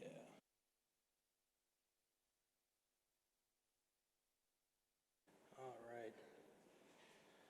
Thank you all so much. I want to just say the same as my co-presenters. This has been such a wonderful, wonderful experience. So thank you to everybody involved. And I'll try to make this like quick but also interesting, I hope, to be the final presenter here today. What I'm presenting today, I'm actually working on a book on hurricanes in modern Mauritius. I'm not going to talk about hurricanes today, but one of the sort of smaller arguments that I try to develop in the book is that decolonization, formal decolonization in 1968 in Mauritius is actually not as significant as an event in terms of the way that Mauritian society sort of gets restructured, as is a hurricane that makes landfall in 1960, about 8 years earlier. Nevertheless, the arrival of the debate over decolonization in 1968 really triggers a lot of really important conversations, and that's what I'm going to be talking about today. I don't trust myself to keep time, so I'm going to read. So in January of 1968, just weeks before the departure of the British colonial government and the official declaration of an independent Mauritius, the island's capital city of Port Louis was seized by violence. What reportedly began as a confrontation between two gangs, an Afro-Mauritian gang known as Mafia and a Muslim Indo-Mauritian gang known as Istanbul, cascaded into regional upheaval. Shortly after the beginning of the violence, the British colonial state brought in the King's Shropshire Light Infantry Unit, which was previously tasked with the suppression of a nationalist insurrection in Malaya to bring peace to the streets of Port Louis. And this is an image taken from Port Louis in 1968. The violence would shake Mauritian confidence in the country's collective ability to transition from British colony to independent nation state. Despite these fears, however, negotiations brokered between local leaders and the British colonial government would eventually bring it around. As the violence of the era demonstrated, however, the bureaucratic nature of this process did not mean that the island experienced decolonization as a set of political abstractions divorced from the lives of everyday people. Racialized violence around questions of political independence were not unique to Mauritius and in the Indian Ocean region. Indeed, in both Africa and Asia, the retreat of imperial power and the move of former colonies to independent nation states threw into stark relief the extent to which British colonial rule had relied upon mobilizing race and racial difference as modalities of statecraft and everyday governance. Decolonization breathed life into debates over nationhood in the post-colonial Indian Ocean world, race and nation in the Indian Ocean world. In East Africa, this is perhaps best exemplified in the 1964 Zanzibar Revolution. Similarly, in Malaya and Singapore, fissures over questions of how foreign, quote-unquote, non-young Chinese and the descendants of South Asian laborers would be accommodated within a Malay political imaginary raised similar questions about the compatibility of race and nation in the post-colonial world. At the heart of those debates, whether they be in Zanzibar or in Southeast Asia, were autochthonous claims to indigenous sovereignty that could be bound to post-colonial national projects. This was not the case in Mauritius, however. With no indigenous population, Mauritius has long prided itself on being a plural society, quote unquote, one where both no one and everyone can claim belonging. This contestation has rested in large part on how different communities within Mauritius imagine their collective pasts and how those pasts have been integrated or not into sort of mainstream Mauritian life. And as scholars of the Indian Ocean have argued, and as cultural theorists as well have posited, imagining these collective pasts of departure from a homeland, Asia or India in this case, lays at the heart of expressions of belonging in Indian Ocean islands and Mauritius in particular. So writing in 1964, 4 years before Mauritius would become a self-governing state, J.N. Roy, an Indo-Mauritian intellectual and politician, wrote of Mauritius as a land shaped by the dreams and nightmares of its past. Mauritius is a land of many-sided illusions, Roy wrote. Some people think they've descended from nobility, while others, the descendants of the enslaved, he means here, have unduly been branded with the stigma of inferiority. This is Mauritius, the land of dreams and nightmares. Now, here Roy is speaking of what scholars of the Indian Ocean have come to understand as the communal imaginaries that shape diasporic identity formation in the Western Indian Ocean. Memories of a homeland never known, of forced removals from the savannas of East Africa, the mountains of Madagascar, or the trip across the Kalapani or black waters of the Indian Ocean from India. These dreams and nightmares invigorated the political imaginaries of late colonial Mauritius. They offered a vocabulary of belonging, of inclusion and exclusion, usable narratives of past that cinched together the ocean itself, grounding Mauritians both in the metageographies of their ancestral past, Africa or India, and also providing them a set of scripts from which everyday people turn to in navigating the shifting ethno-racial landscapes of modern Mauritius. In the decade and a half that preceded the formal independence of Mauritius in 1968, a political vocabulary of nationhood emerged that nominally sought to bridge these cleavages and reconcile the different experiences of Mauritians of African, Asian, and European descent under a single national category. Then dubbed Mauritianism, Mauritianism, this concept was both, quote, a synthesis and at the same time a superseding of the cultures and traditions of different ethnic groups constituting Mauritian society. In theory, this term appeared to foreground what, quote, Thomas Hilland Erickson has called the common denominators of Mauritian identity, to collapse the boundaries of racial, religious, and linguistic difference into a national one. In practice, however, the term was quickly appropriated by various constituencies that sought to mobilize the sort of liberal sensibilities the term gestured towards in the jockeying for political power at the end of British rule. Mauritianism developed as a counterpoint to the starkly communal characters, how this is termed in Mauritius, communal character of politics in the decades before independence, wherein ethno-racial and religious identities often mapped, albeit quite incongruously at times, onto ever-evolving political parties and their fragile constituencies. So for example, for both elite French descendants, white Mauritian planters, descendants of planters, and Afro-descendant Creoles in Mauritius, there was one political party that united these interests, the PMSD, the Parti Mauricien Social Démocratique. It emerged as a dissenting voice against the powerful Labour Party, which was then headed by Siwasaga Ramgoolam, who would eventually become the first prime minister of Mauritius. For those in the PMSD, Labour was seen as a vehicle for the demographic Hindu majority of the island. The party whose political functionaries were largely supported by the outgoing British. Ramgoolam himself was a civil servant in the imperial government, in the labor ministry. So on one hand, Mauritianism for the PMSD emerged most powerfully in the ranks as a bulwark, against the specter of Hindu nomination embodied by Ramgoolam and Labour. While for Labour, however, Mauritianism was a local iteration of a broader sort of Indian Ocean political thought, a political moment, really, Afro-Asianism, non-alignment, and Third Worldism. While in 1955, Mauritius did not send a delegation to Bandung, the emergence of a discursive commitment to Afro-Asian and political solidarity in the conference's wake was seized upon intellectuals on the island.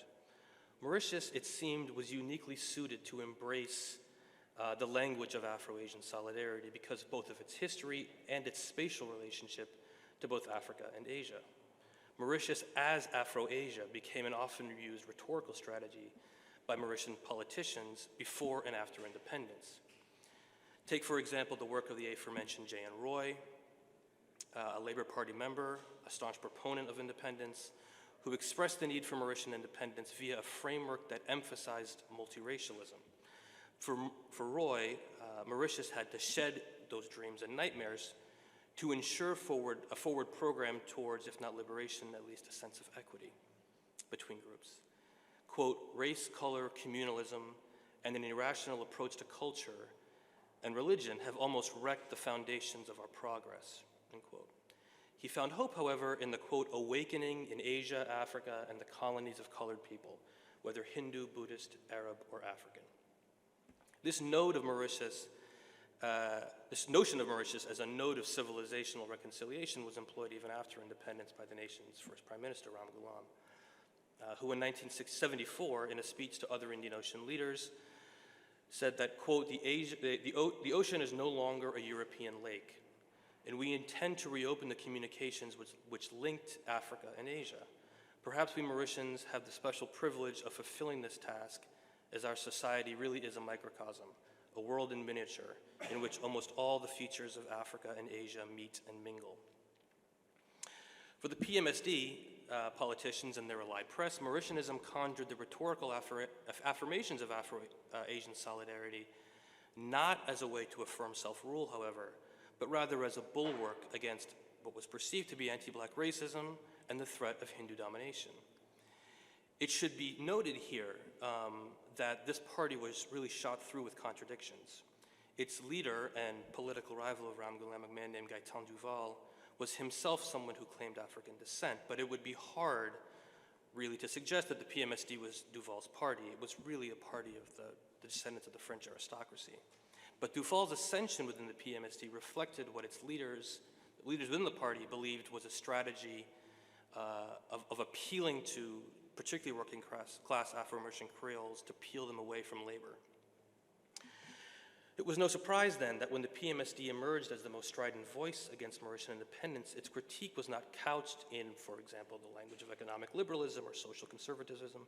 Rather, it deployed a critique of the labor-led push for independence by warning against the putative illiberal tendencies of Indo-Mauritians and the need not for political independence, but rather for federation with the United Kingdom, and in even more surprising fashion, federation with recently decolonized East Africa, which was quite surprising. In Le Cernien, which was the newspaper that was the sort of voice of the PMSD, one unsigned editorial declared that, quote, the winds of independence were blowing across the Indian Ocean with the destructive force of a cyclone. It went on to say that, quote, the storm surge of demographic superiority, and, quote, ethnic minorities were vulnerable to, quote, the storm surge of a demographic majority of Indo-Mauritians. So this slide here, this is a clip from a labor-aligned paper discussing independence, but really shows the limitations of how people, particularly in labor itself, the Labor Party itself, conceived of race as it related to independence.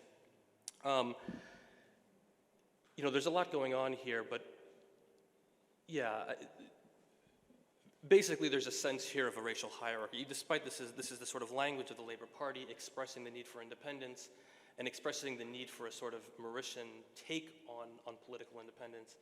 But we see here, right, that Great Britain knows that if Asians are allowed freely in its country, it would need less than a century for the immigrants to get a hold of political power, let alone economic power. One can't help but obviously think of the current administration in the UK when reading this, particularly the present Home Secretary, Suella Braverman, who despite her sort of rabid anti-immigrant politics is herself of Mauritian descent. The article goes on, Africa as a whole, the more so Kenya, has the same fear. Even our neighbors, Madagascar and Reunion, fear Mauritians because we are mainly of Asian blood. The fear which the Asian inspires in Europe and in Africa is really a compliment to his stature and genius. It goes on, the African is feared for other reasons. He is sexually strong, rather primitive, wild in behavior, prodigal, carefree. Europeans and Asians frown on them generally. So there you are. There was no place for Asians and Africans in Europe. So there's this, you know, really set of really tight contradictions bound up here about, and reveal these tensions between race and political independence. It reflects what Shobhana Shankar has called the strange balance between often segregation and integration. It also reflects the hierarchies that Gaurav Desai has described in his concept of the Afro-Asian imagination, where Africa is often subordinate to India. He calls this the ethnocentrism that label a shared ocean as only Indian. But one venue, however, where these frustrations in a more coherent sense of Afro-Mauritian and Creole political debate emerged was in an Afro-Mauritian newspaper called Le Pays, The Sword, which began publication in the late 1950s. The paper's editor, a man named Joseph Coralie, was himself an Afro-descendant Creole politician who used the paper really to support what was an unsuccessful political candidacy for the legislative elections in 1959, running under the sort of guise of the party, the PMSD party. And while Le Pays never became an official mouthpiece for Afro-Mauritians, many of its articles spoke to the deeper social and political anxieties that informed Afro-Mauritian life. Indeed, the paper published both in French and in Mauritian Creole, which, as far as I know at the time, was the only paper to do this, in an attempt to gesture, or at least to represent the concerns of non-elite Afro-Mauritian Creoles. One of the most striking features of this publication was this sort of dialogue in each edition between two fictional characters, one named Sondron, who was an Indian, and Gabi, an Afro-Mauritian. And in their debates or conversations with one another, they articulated and expounded upon some of the most salient political issues of the day. In the late 1950s, for example, conversations centered around the political future of Afro-Mauritian Creoles. They suggested that Mauritians were, quote, guinea pigs in a global multiracial experiment of decolonization, an argument reflective of the slipperiness of Mauritianism, in that it could speak both to the specificities of Mauritian history, while it could also appear to superficially paper over the historical cleavages that produced Creole marginalization. To that end, Gabi, this Afro-Mauritian character, railed against the white Creoles that ran his political party, the PMSD. Discussing the possibility of an Afro-Mauritian like Coralie running in the city of Kweupe, where he was from, Gabi wondered whether or not the candidate was hamstrung by the fact that the island was too small, he was too much a man of the people, and that he was too African. And the term he used for African here was Mozambique. It's in this adoption of this term, Mozambique, that we're provided a glimpse into not only the complexities of articulating diasporic nationhood in mid-century Mauritius, but how these dreams and nightmares became constitutive components of forging an anti-colonial political stance. Mozambique, alternatively spelled, well, you can't see what I'm writing, so it could be spelled differently, speaks to a historical memory that links Afro-Asian Mauritian identity to the African continent and to the history of slavery.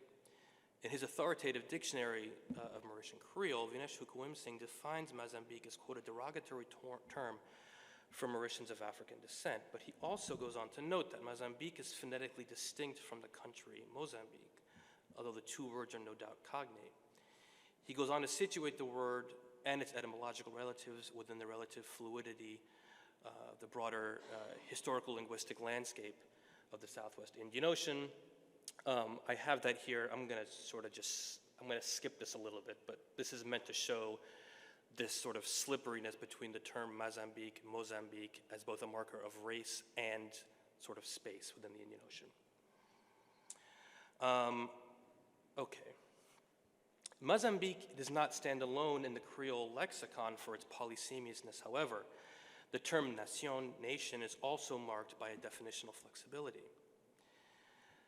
Nation can mean both the formal political structures that constitute a nation-state, or, as it's most often colloquially used within Afro-Mauritian communities, as an ethno-racial grouping. Unlike for Indo-Mauritians, and who sometimes will use this term as a marker of low caste, for Black Mauritians, nation confers inclusion within a broader historical narrative that ties the community to Africa and to the slave trade, a history that makes one Mozambique. One interviewee from the early 2000s Truth and Justice Commission report in Mauritius says the following here, right? When asked, what does a Creole person look like? The answer is, Creoles are Black people. A Creole is someone like me, nation. What is nation me? The same as Mozambique. We are distinct from others. We came from Africa. So I introduced this is my final slide here. I introduced this to talk about, to sort of help understand then the flexibility and the sort of slipperiness of these terms of race and nation. And this becomes very clear back, this is in 1960, still 8 years before independence. This is one of these conversations I mentioned in Mauritian Creole between Sondron and Gabi, where they're discussing political independence. So Gabi begins, what's your opinion, Sondron, on the speed with which my country is advancing towards winning its independence? Sondron thinks, you think Mauritius is capable of winning its independence these days? Are you crazy? His response, it's not Mauritius that I'm speaking of, but Africa. And so they enter this conversation. Weren't you born in Mauritius? Then the response is quite illuminating here. Don't you know that everyone in our country has 3 nationalities? Indians have 3 nationalities, whites have 3 nationalities, Muslims have 3, Chinese have 3. What can we Creoles do who don't have 3? Well, what do you mean? Because it's simple, my friend. Indians are descendants of people of India, therefore they are Indian by descent. They are Mauritian by birth and British by citizenships. Whites the same, French by descent, Mauritian by birth, British by citizenship. Chinese the same, Muslim the same. So what are we to do? We of African descent who have the right to make a claim to a Creole king like any other race on this island. Gabi, you are the first who I've ever met who is happy to claim descent from Zulu. So I can conclude here just to say that these categories, to this day, these categories are very much intertwined, race and nation, and I'm happy to talk more about it in the Q&A. Thanks.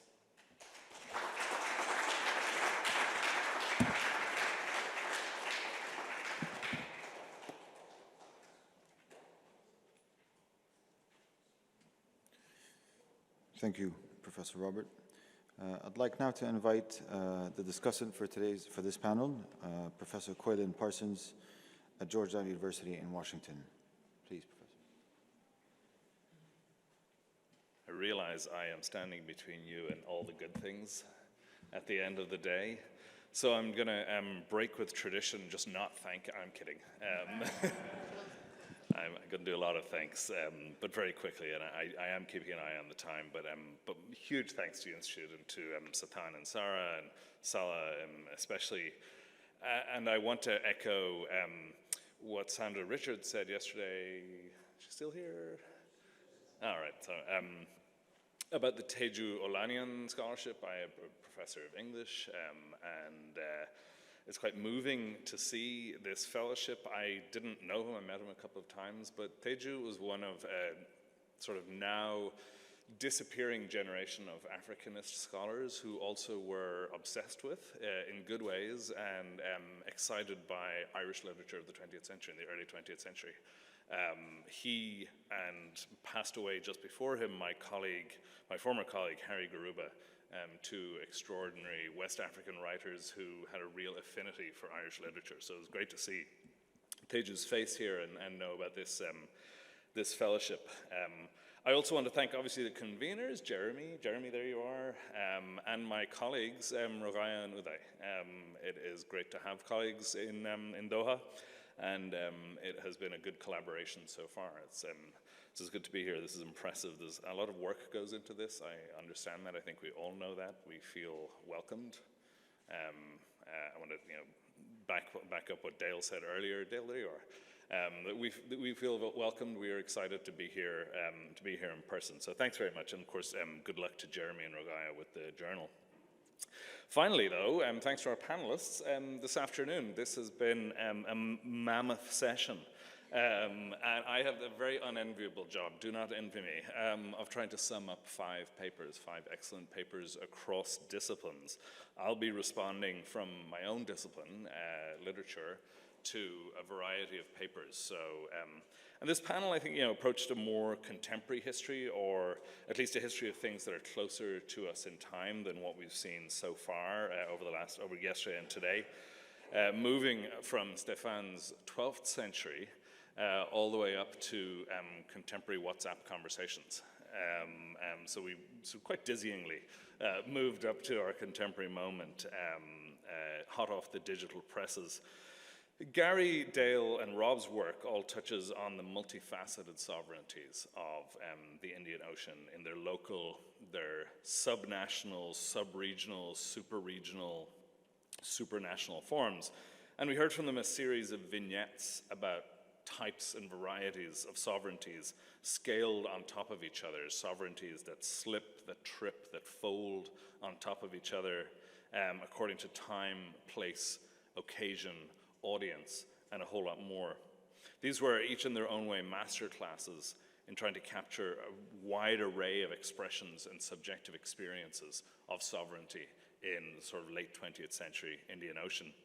And Megan Firat's papers were necessarily less focused on the theorization of forms of political power, rather on the forms in which power and abjection, subjectivity, rather than sovereignty, if we can separate those things from each other, it's hard to do, are mediated.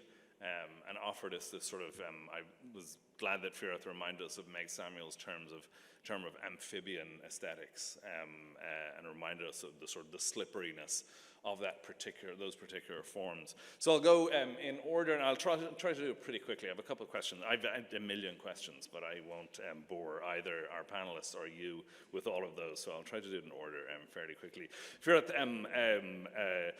first of all, I will say that I'm very disappointed that you didn't show Gulf to Gulf to Gulf.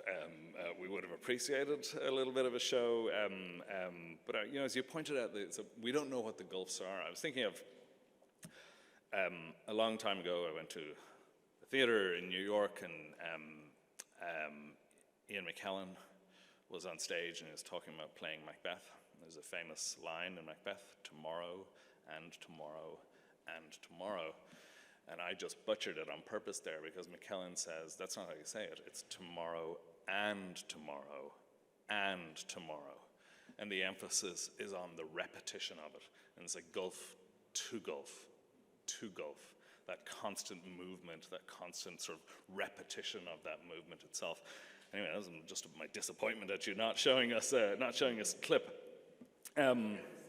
We'll have to come back.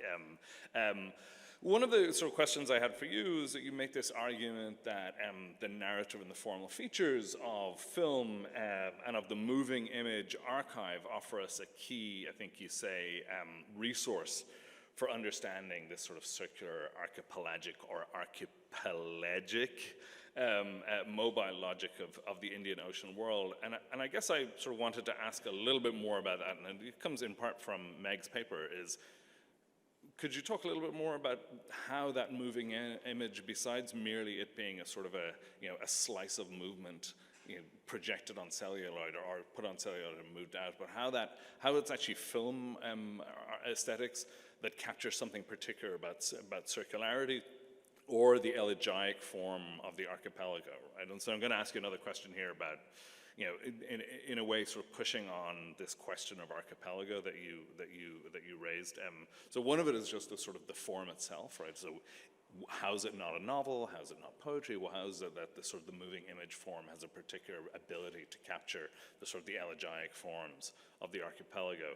You also talk about these films being inherently archipelagic, a smattering of tiny islands in the cultural atlas of the world cinema, so far largely invisible to the international image market and academic film study. And you give us a sort of a list of 6 characteristics that are, each of which is sort of in a minor key, right? This idea of the elegiac. And I guess I wanted to ask, is the archipelagic always in a minor key, right? Is archipelagic itself in a minor key? And I'm not sure whether that's how far you were going or whether you wanted to go that far, or would you sort of walk back from that in some way? Are these necessary relationships between the minor key and the archipelagic that seem to be subtending your argument in some way?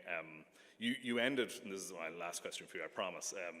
You ended by talking about Dudley Andrews and the idea of the atlas of world cinema.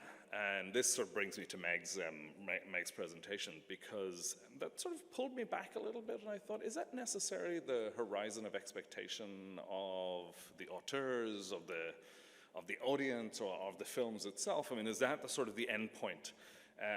Or is that a red herring in some way, that idea of the atlas of world cinema?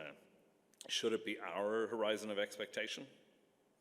And that, as I said, leads me to Meg's work, which approaches exactly this question of horizons of audience, readership, and more And Meg, we was already mentioned, we had a great question from the audience yesterday about the relationship between sort of Indian Ocean conversations and African studies, and how these can be integrated. And obviously here at the Africa Institute is the place to try and make those conversations happen. And I think Meg's work tries to do exactly that, right?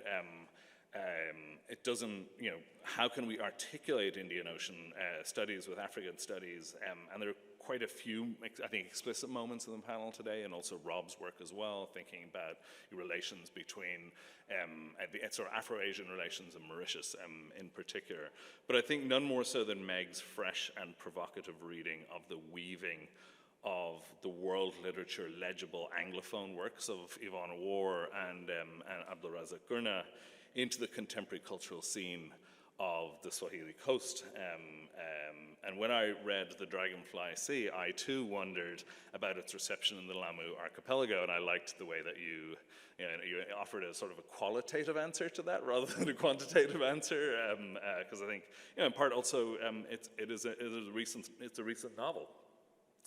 But I was also wondering about how well we can align, as you did, a novel and a poem. Right? So the speed of composition, of transmission, of translation, the economics of publication, all of these mean that a wide gulf, maybe an ocean, I don't know, gulf? I mean literally gulf? No, I don't. That a wide gulf remains. So will the novel necessarily or inevitably be oriented towards a global market, that sort of atlas of world literature, not world cinema? Obviously, that's not to say there can't be local publishing in novels in both East and West Africa in particular, and South Africa, but that's a much more sort of, you know, globally oriented, in part of because of the language question. But I do think there's a kind of a misalignment, and a really productive misalignment, between the novel form and these much shorter forms that have in part didactic work to do, and part, you know, sort of community building work to do. So I guess I wanted to invite you to talk a little bit about that sort of formal problem of aligning an Indian Ocean sort of publication world that's rooted through London and New York with these sort of very local and vernacular forms of writing. As Firat points out in his introduction to this special issue on Indian Ocean circularities, Firat points out that we could think of Joseph Conrad as the first novelist of the Indian Ocean. That's a pretty complicated legacy, obviously, right? Formal brilliance and profound racism, but also a linguistic choice. A man from Poland writing in English, publishing in London, and a choice about publishing power. So it feels, I think, difficult but also necessary to draw a War and Gurna and the novel back from the sea to the literal or even to the continent. But it's still a sort of a difficult work to do. Dale, my favorite ever definition of sovereignty. Sovereignty wasn't the word that we used, but the phrase "it taxed, it imprisoned, it killed," which one wonders what the purpose of the tax was. I suppose it was just to pay for the imprisoning and the killing, was basically it. But I mean, a fascinating paper about the tension between the Sultan, in theory, the absolute ruler, and Imam, and an interesting story about a successful negotiation of sacred and secular power and cooperation as you ended. But what I was wondering as I was listening to your paper was, does this sort of structure or similar structure elsewhere, and if so, how and why not? Does it exist elsewhere, and if so, how and why not? Are there traces of this tension over sovereignty between monarchy and imamate anywhere else? And that brings us then back to the question of the interior and the coast, or Pearson's work on the littoral, right? It seems like a very particular version of a littoral, a different form of government between coast and interior. Is it an isolated island, or is it part of an archipelago of radically different coasts and interiors? And yet, as you say, it's not an interior that is by any means isolated from the ocean or the world beyond it. So I guess what I want to ask was, this very particular story, how does it and where does it become generalizable? Or does it become generalizable throughout the Indian Ocean world? Or is this one of these moments where we encounter a limit to the idea of mobility or circulation? So asking, what happens when we move beyond the coast of Oman. And I'm moving quickly here because I see I'm keeping an eye on the time. To Gary's paper, I love the end of your paper, Gary, on the question of observation. It's like as if somehow we can know the world by seeing it. And what happens when we know that when we go and see the world is that we get given a version of it, right? And that version then becomes sort of what is printed, what's reproduced. But your notion of the Indian Ocean as a socialist sea was, I think, quite eye-opening. In a longer version of the paper, you talk about imagining a sailor being able to hop from one city to another from these socialist cities around the ocean, this new universalism. But at the same time, of course, there are different characters of socialisms, right? These are different socialisms in different places in many ways, and I wonder if you could talk a little bit about how the socialisms differ across these, what do you say, 9 to 14 sites, and how could we think of them as a unified system? Is there a sort of conceptual capaciousness, as you spoke about, or are these non-unified? Are these sort of archipelagic, right? Are these islands of related socialisms? You talk about ideas circulating. They don't circulate like goods. They're not like cloves.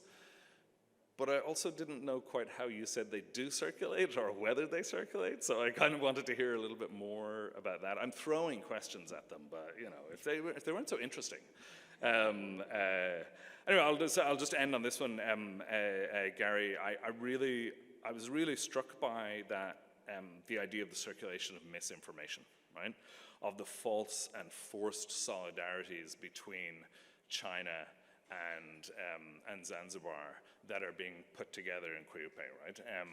And to think about, to what extent are they nonetheless solidarities, right? If we think about this kind of, if we think about this kind of, Kweupe as an organ of misinformation that produces forms of solidarity, are they still solidarities? Like, do we still think about that in a way of sort of, understanding Afro-Asian relations as a felt experience, even if that felt experience is being driven by, particular sort of propagandistic idea?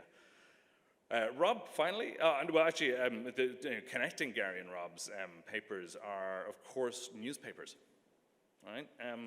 We think of them as a technology of spreading ideas. But how far do they spread, right? So was Kweupe available outside of Zanzibar? To the extent to which Mauritian papers were also available outside of Mauritius. So if we think about these as forms of mobility of ideas, what are their limits? What are their geographical limits? So newspapers as sources, both filled with ideas from abroad, and I think Gary's are very much filled with ideas from abroad, and yet locally circulated. Right? We think about that as a relational space between ocean and locality. I think I'm not sure that the Mauritian papers are quite as shot through with this sort of like distant vision that Kweupe and others are shot through with.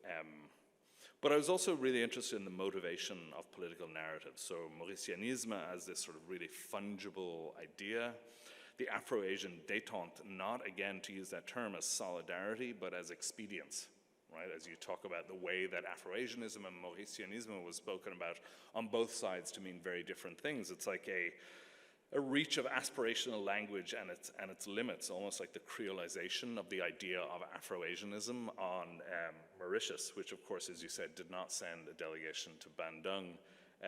So it does seem to be a limit case for the dreams of ideas of the global South in some way, right?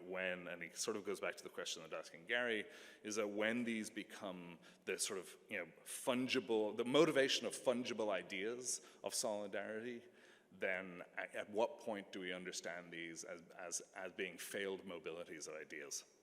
I'll just end very, very quickly with a couple of observations. So we gathered to talk about mobilities and immobilities, not as opposites, of course, but as dialectical relations.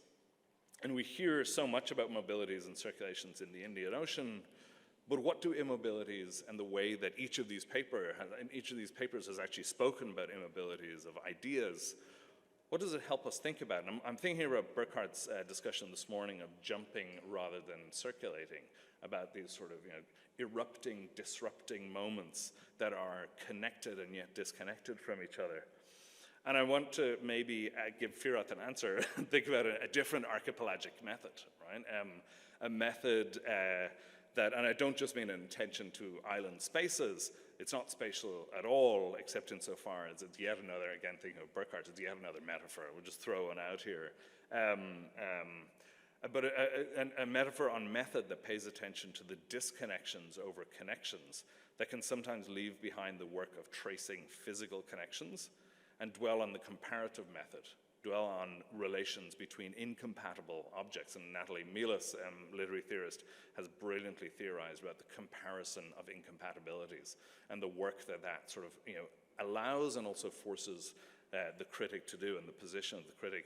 If we pay as much attention to the immobility of goods, people, ideas as their mobility, and remembering here the work of Isabel Hofmeyr and Dilip Menon and others who've argued that mobility has, of course, its limits, what if it's the wrong thing that moves? And Isabel's great example of this is when racist South African slapstick gets picked up in India. It's like, what do we make of that story of movement and mobility of ideas across an ocean, right? Is that the sort of, again, to use that word, the limit? So immobility may push us towards asking irreverent questions, or say, in Rob's and Gary's cases, towards understanding the irreducibly local politics behind the use of a word or an idea that may ostentatiously wrap itself in global or transnational or oceanic garb. So an archipelagic method might see islands of similarity, but doesn't chase down the connective tissue so much as trace the different sovereignties of these particular ideas. And I think our panel gave us a sense of what that kind of contrapuntal punctuated method might look like. And I will get out of the way and let them answer some questions, but also I assume we'll have time for a few from the audience. I don't know. I didn't say that.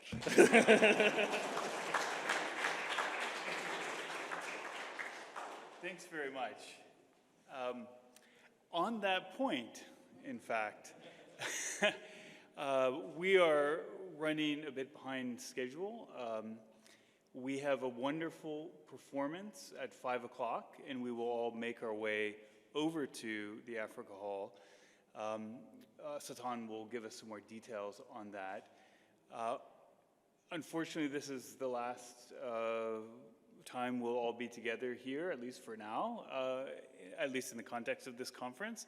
So as much as we would like to offer the opportunity to take questions and discuss further, unfortunately, I believe the only thing we have time for at this point is to give the presenters the opportunity to respond to Colin's very generative and thoughtful comments and questions. So we'll allow each of the presenters to respond, and then we will begin to make our way over to the Africa Hall. Thank you. Please, I don't know how you want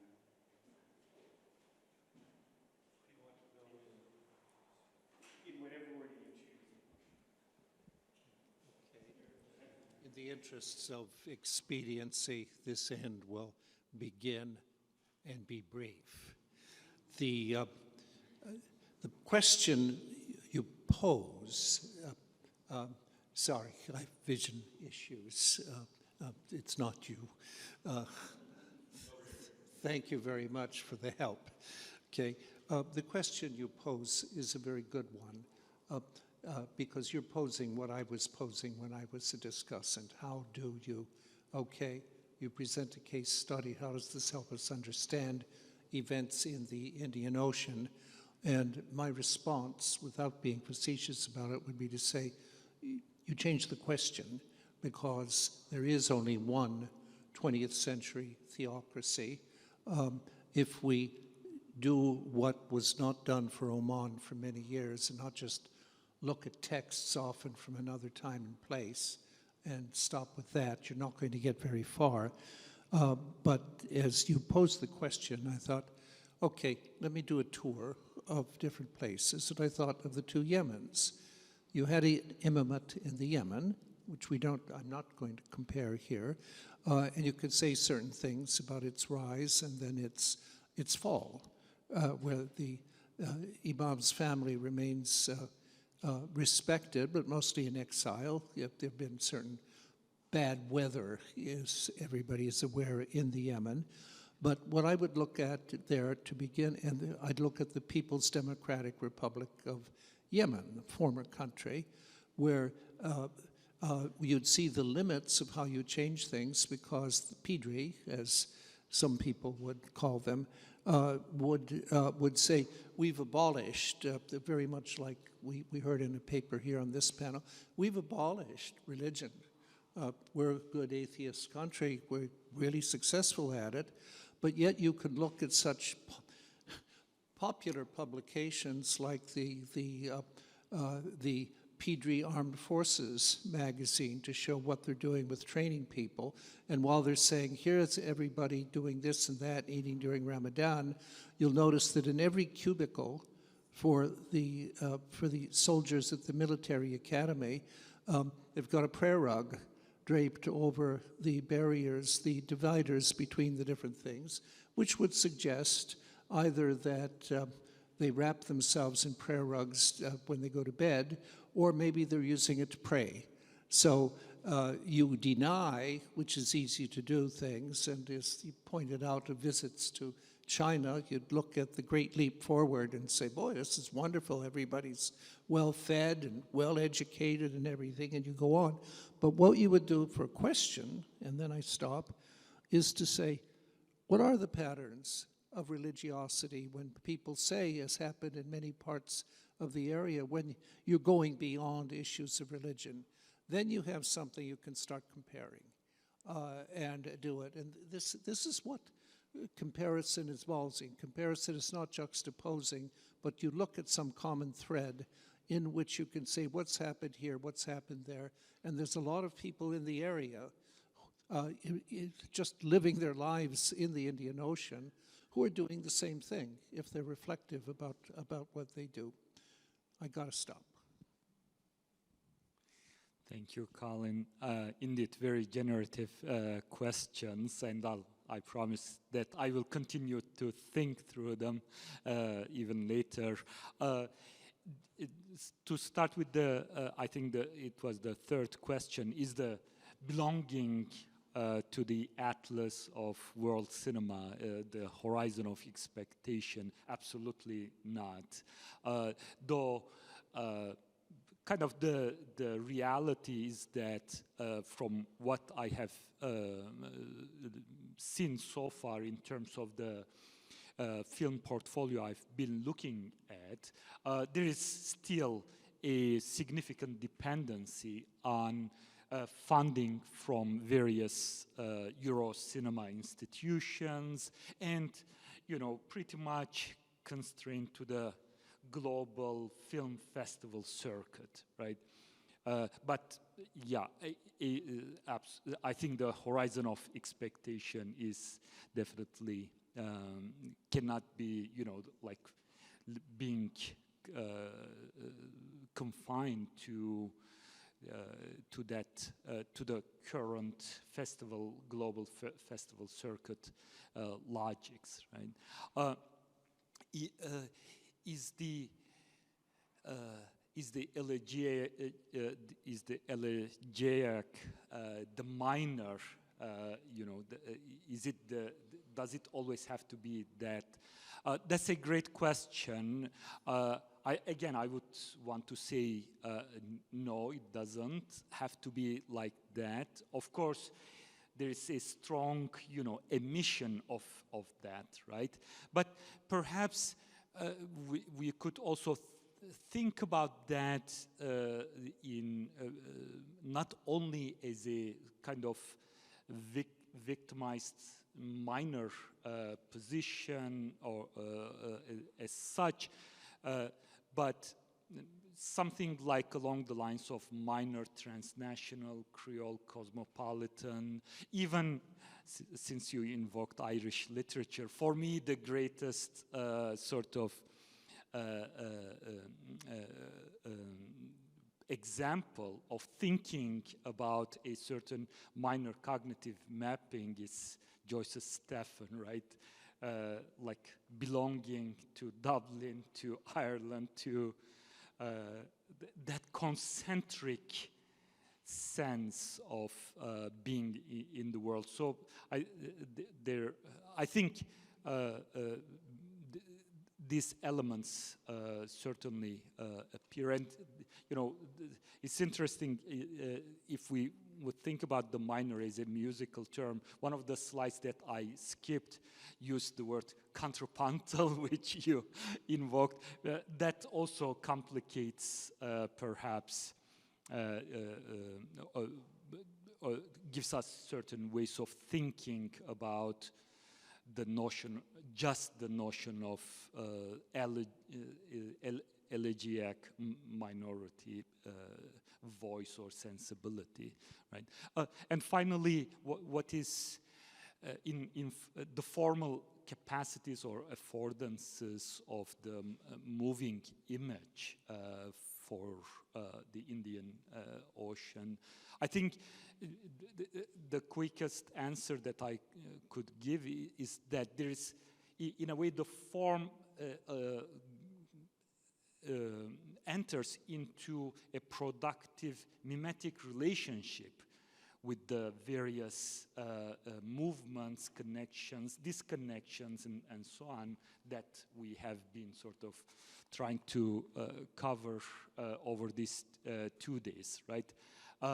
But I definitely agree that it's not about a continuum of mobilities and so on. There are interruptions, disruptions, connections. And for me, perhaps the cinematic equivalent of that, which I would like to see more and more, and that's why from the Gulf to Gulf, I think it does that, is montage, right?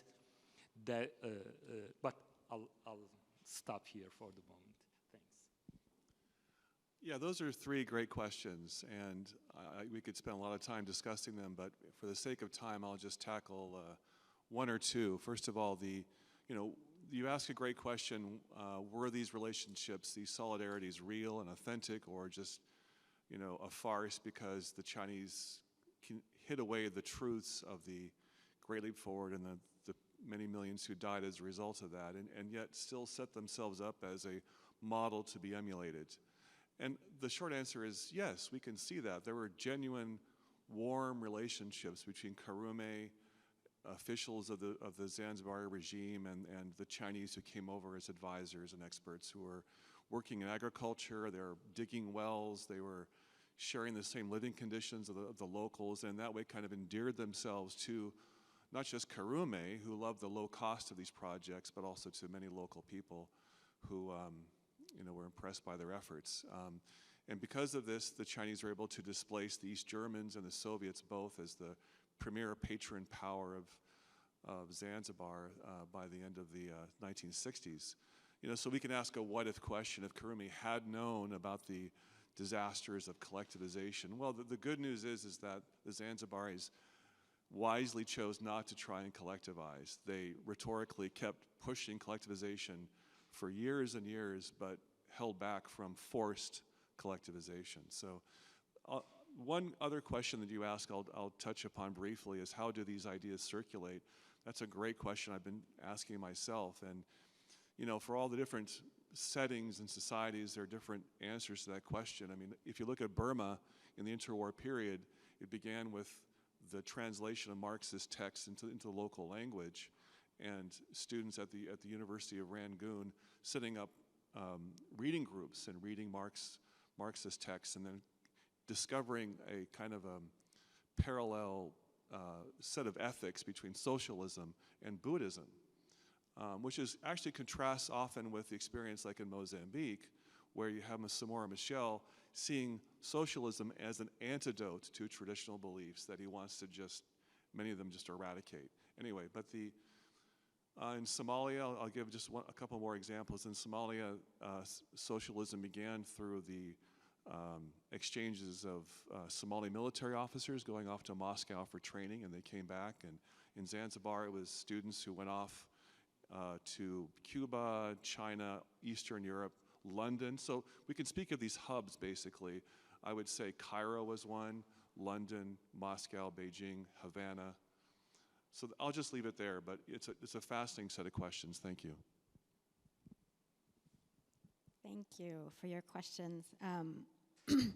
I think I appreciate your framing as a productive misalignment, because I think my thinking in terms of intersections was really less about looking for alignment and more questioning the extent to which we can entirely understand these as separate spheres. Where do they, if they do, touch one another? And you know, as to these sort of local forms being more didactic or more about community building, I would just say that certainly the didactic novel is alive and well in Tanzanian and Swahili literature generally, and I think that's part of why I was interested in Jusa and Ghasani's conversation, you know, as a translation of Gurna, because I think in some way they're kind of assimilating his novel into a didactic frame, kind of re-envisioning it within those terms, as, you know, a set of concrete political lessons or something. And it's also, I'm not sure how well this was legible, but was also kind of the impulse behind my move at the end of the paper to think about this leap to the WhatsApp community and to these other social media spaces that I think in some ways, and I still need to theorize this better, I think are doing this kind of world building or world forming work of the novel, and that the space is created by the external forms of social media are bringing together, maybe are bringing into juxtaposition forms that wouldn't on their own happen. So that in that sort of dialogic space, you have something different happening and novel, to use, you know, I mean, that there's an element of emergence or novelty there that I want to relate to the genre of the novel. Thank you. Thank you for those questions. I'll just talk briefly about this question of limitations, that, or the sort of idea that these terms, even these, you know, ostensibly emancipatory registers that people were speaking with had limitations. I mean, I think there's two things I'd want to say to that. The first is that, I completely agree, and I think it really pushes back against, I mean, I'm speaking to a room who would agree with this, but the limitations of the notion of cosmopolitanism as sort of prima facie a virtue, right? You know, the utopian sort of yearning that is in the language of cosmopolitanism. We know from people who study the Indian Ocean that it's shot through with contradictions and power asymmetries, and it just cannot be taken at face value, which is why it's, you know, even though it's sort of shocking at first, it's actually not quite so hard to understand why the language of decolonization and of Afro-Asian solidarity could easily just be sort of folded into what appear to be actually quite reactionary political movements. It's complicated by the fact in Mauritius that there's actually a long-standing retrocessionist movement. You know, it wasn't quite as pronounced in the 20th century, but of urges to return to fold, particularly after the British take control in the early 19th century. You know, there's pushes to fold Mauritius back into the French Empire, and so the suggestion of particularly members of the PMSD to sort of push for continued affiliation with the British Empire was by no means like out of the realm of, it was, you know, it seems really kind of iconoclastic now because of a kind of inertia that we think of, you know, towards decolonization, and Fred Cooper's talked about this in African politics, you know, the politics of decolonization more specifically. And it was actually on the other side as well. Post the '64 revolution in Zanzibar, Ramgoolam, who is not prime minister yet, but is effectively anointed. He's the leader of Labour. He's going to be the prime minister. Goes to Nyerere, goes to the British and says, I'm scared about something like this happening here. Is there a way that we can have some sort of occupation? It never happens, but the idea is floated, and the British are the ones who shoot it down, saying this is actually potentially more inflammatory. So, yeah, I mean, the limits are sort of, the limits are there, and the contradictions are there, and it seems sort of shocking, but I think ultimately, yeah, that's like the world we live in the Indian Ocean, is these contradictions. Yeah.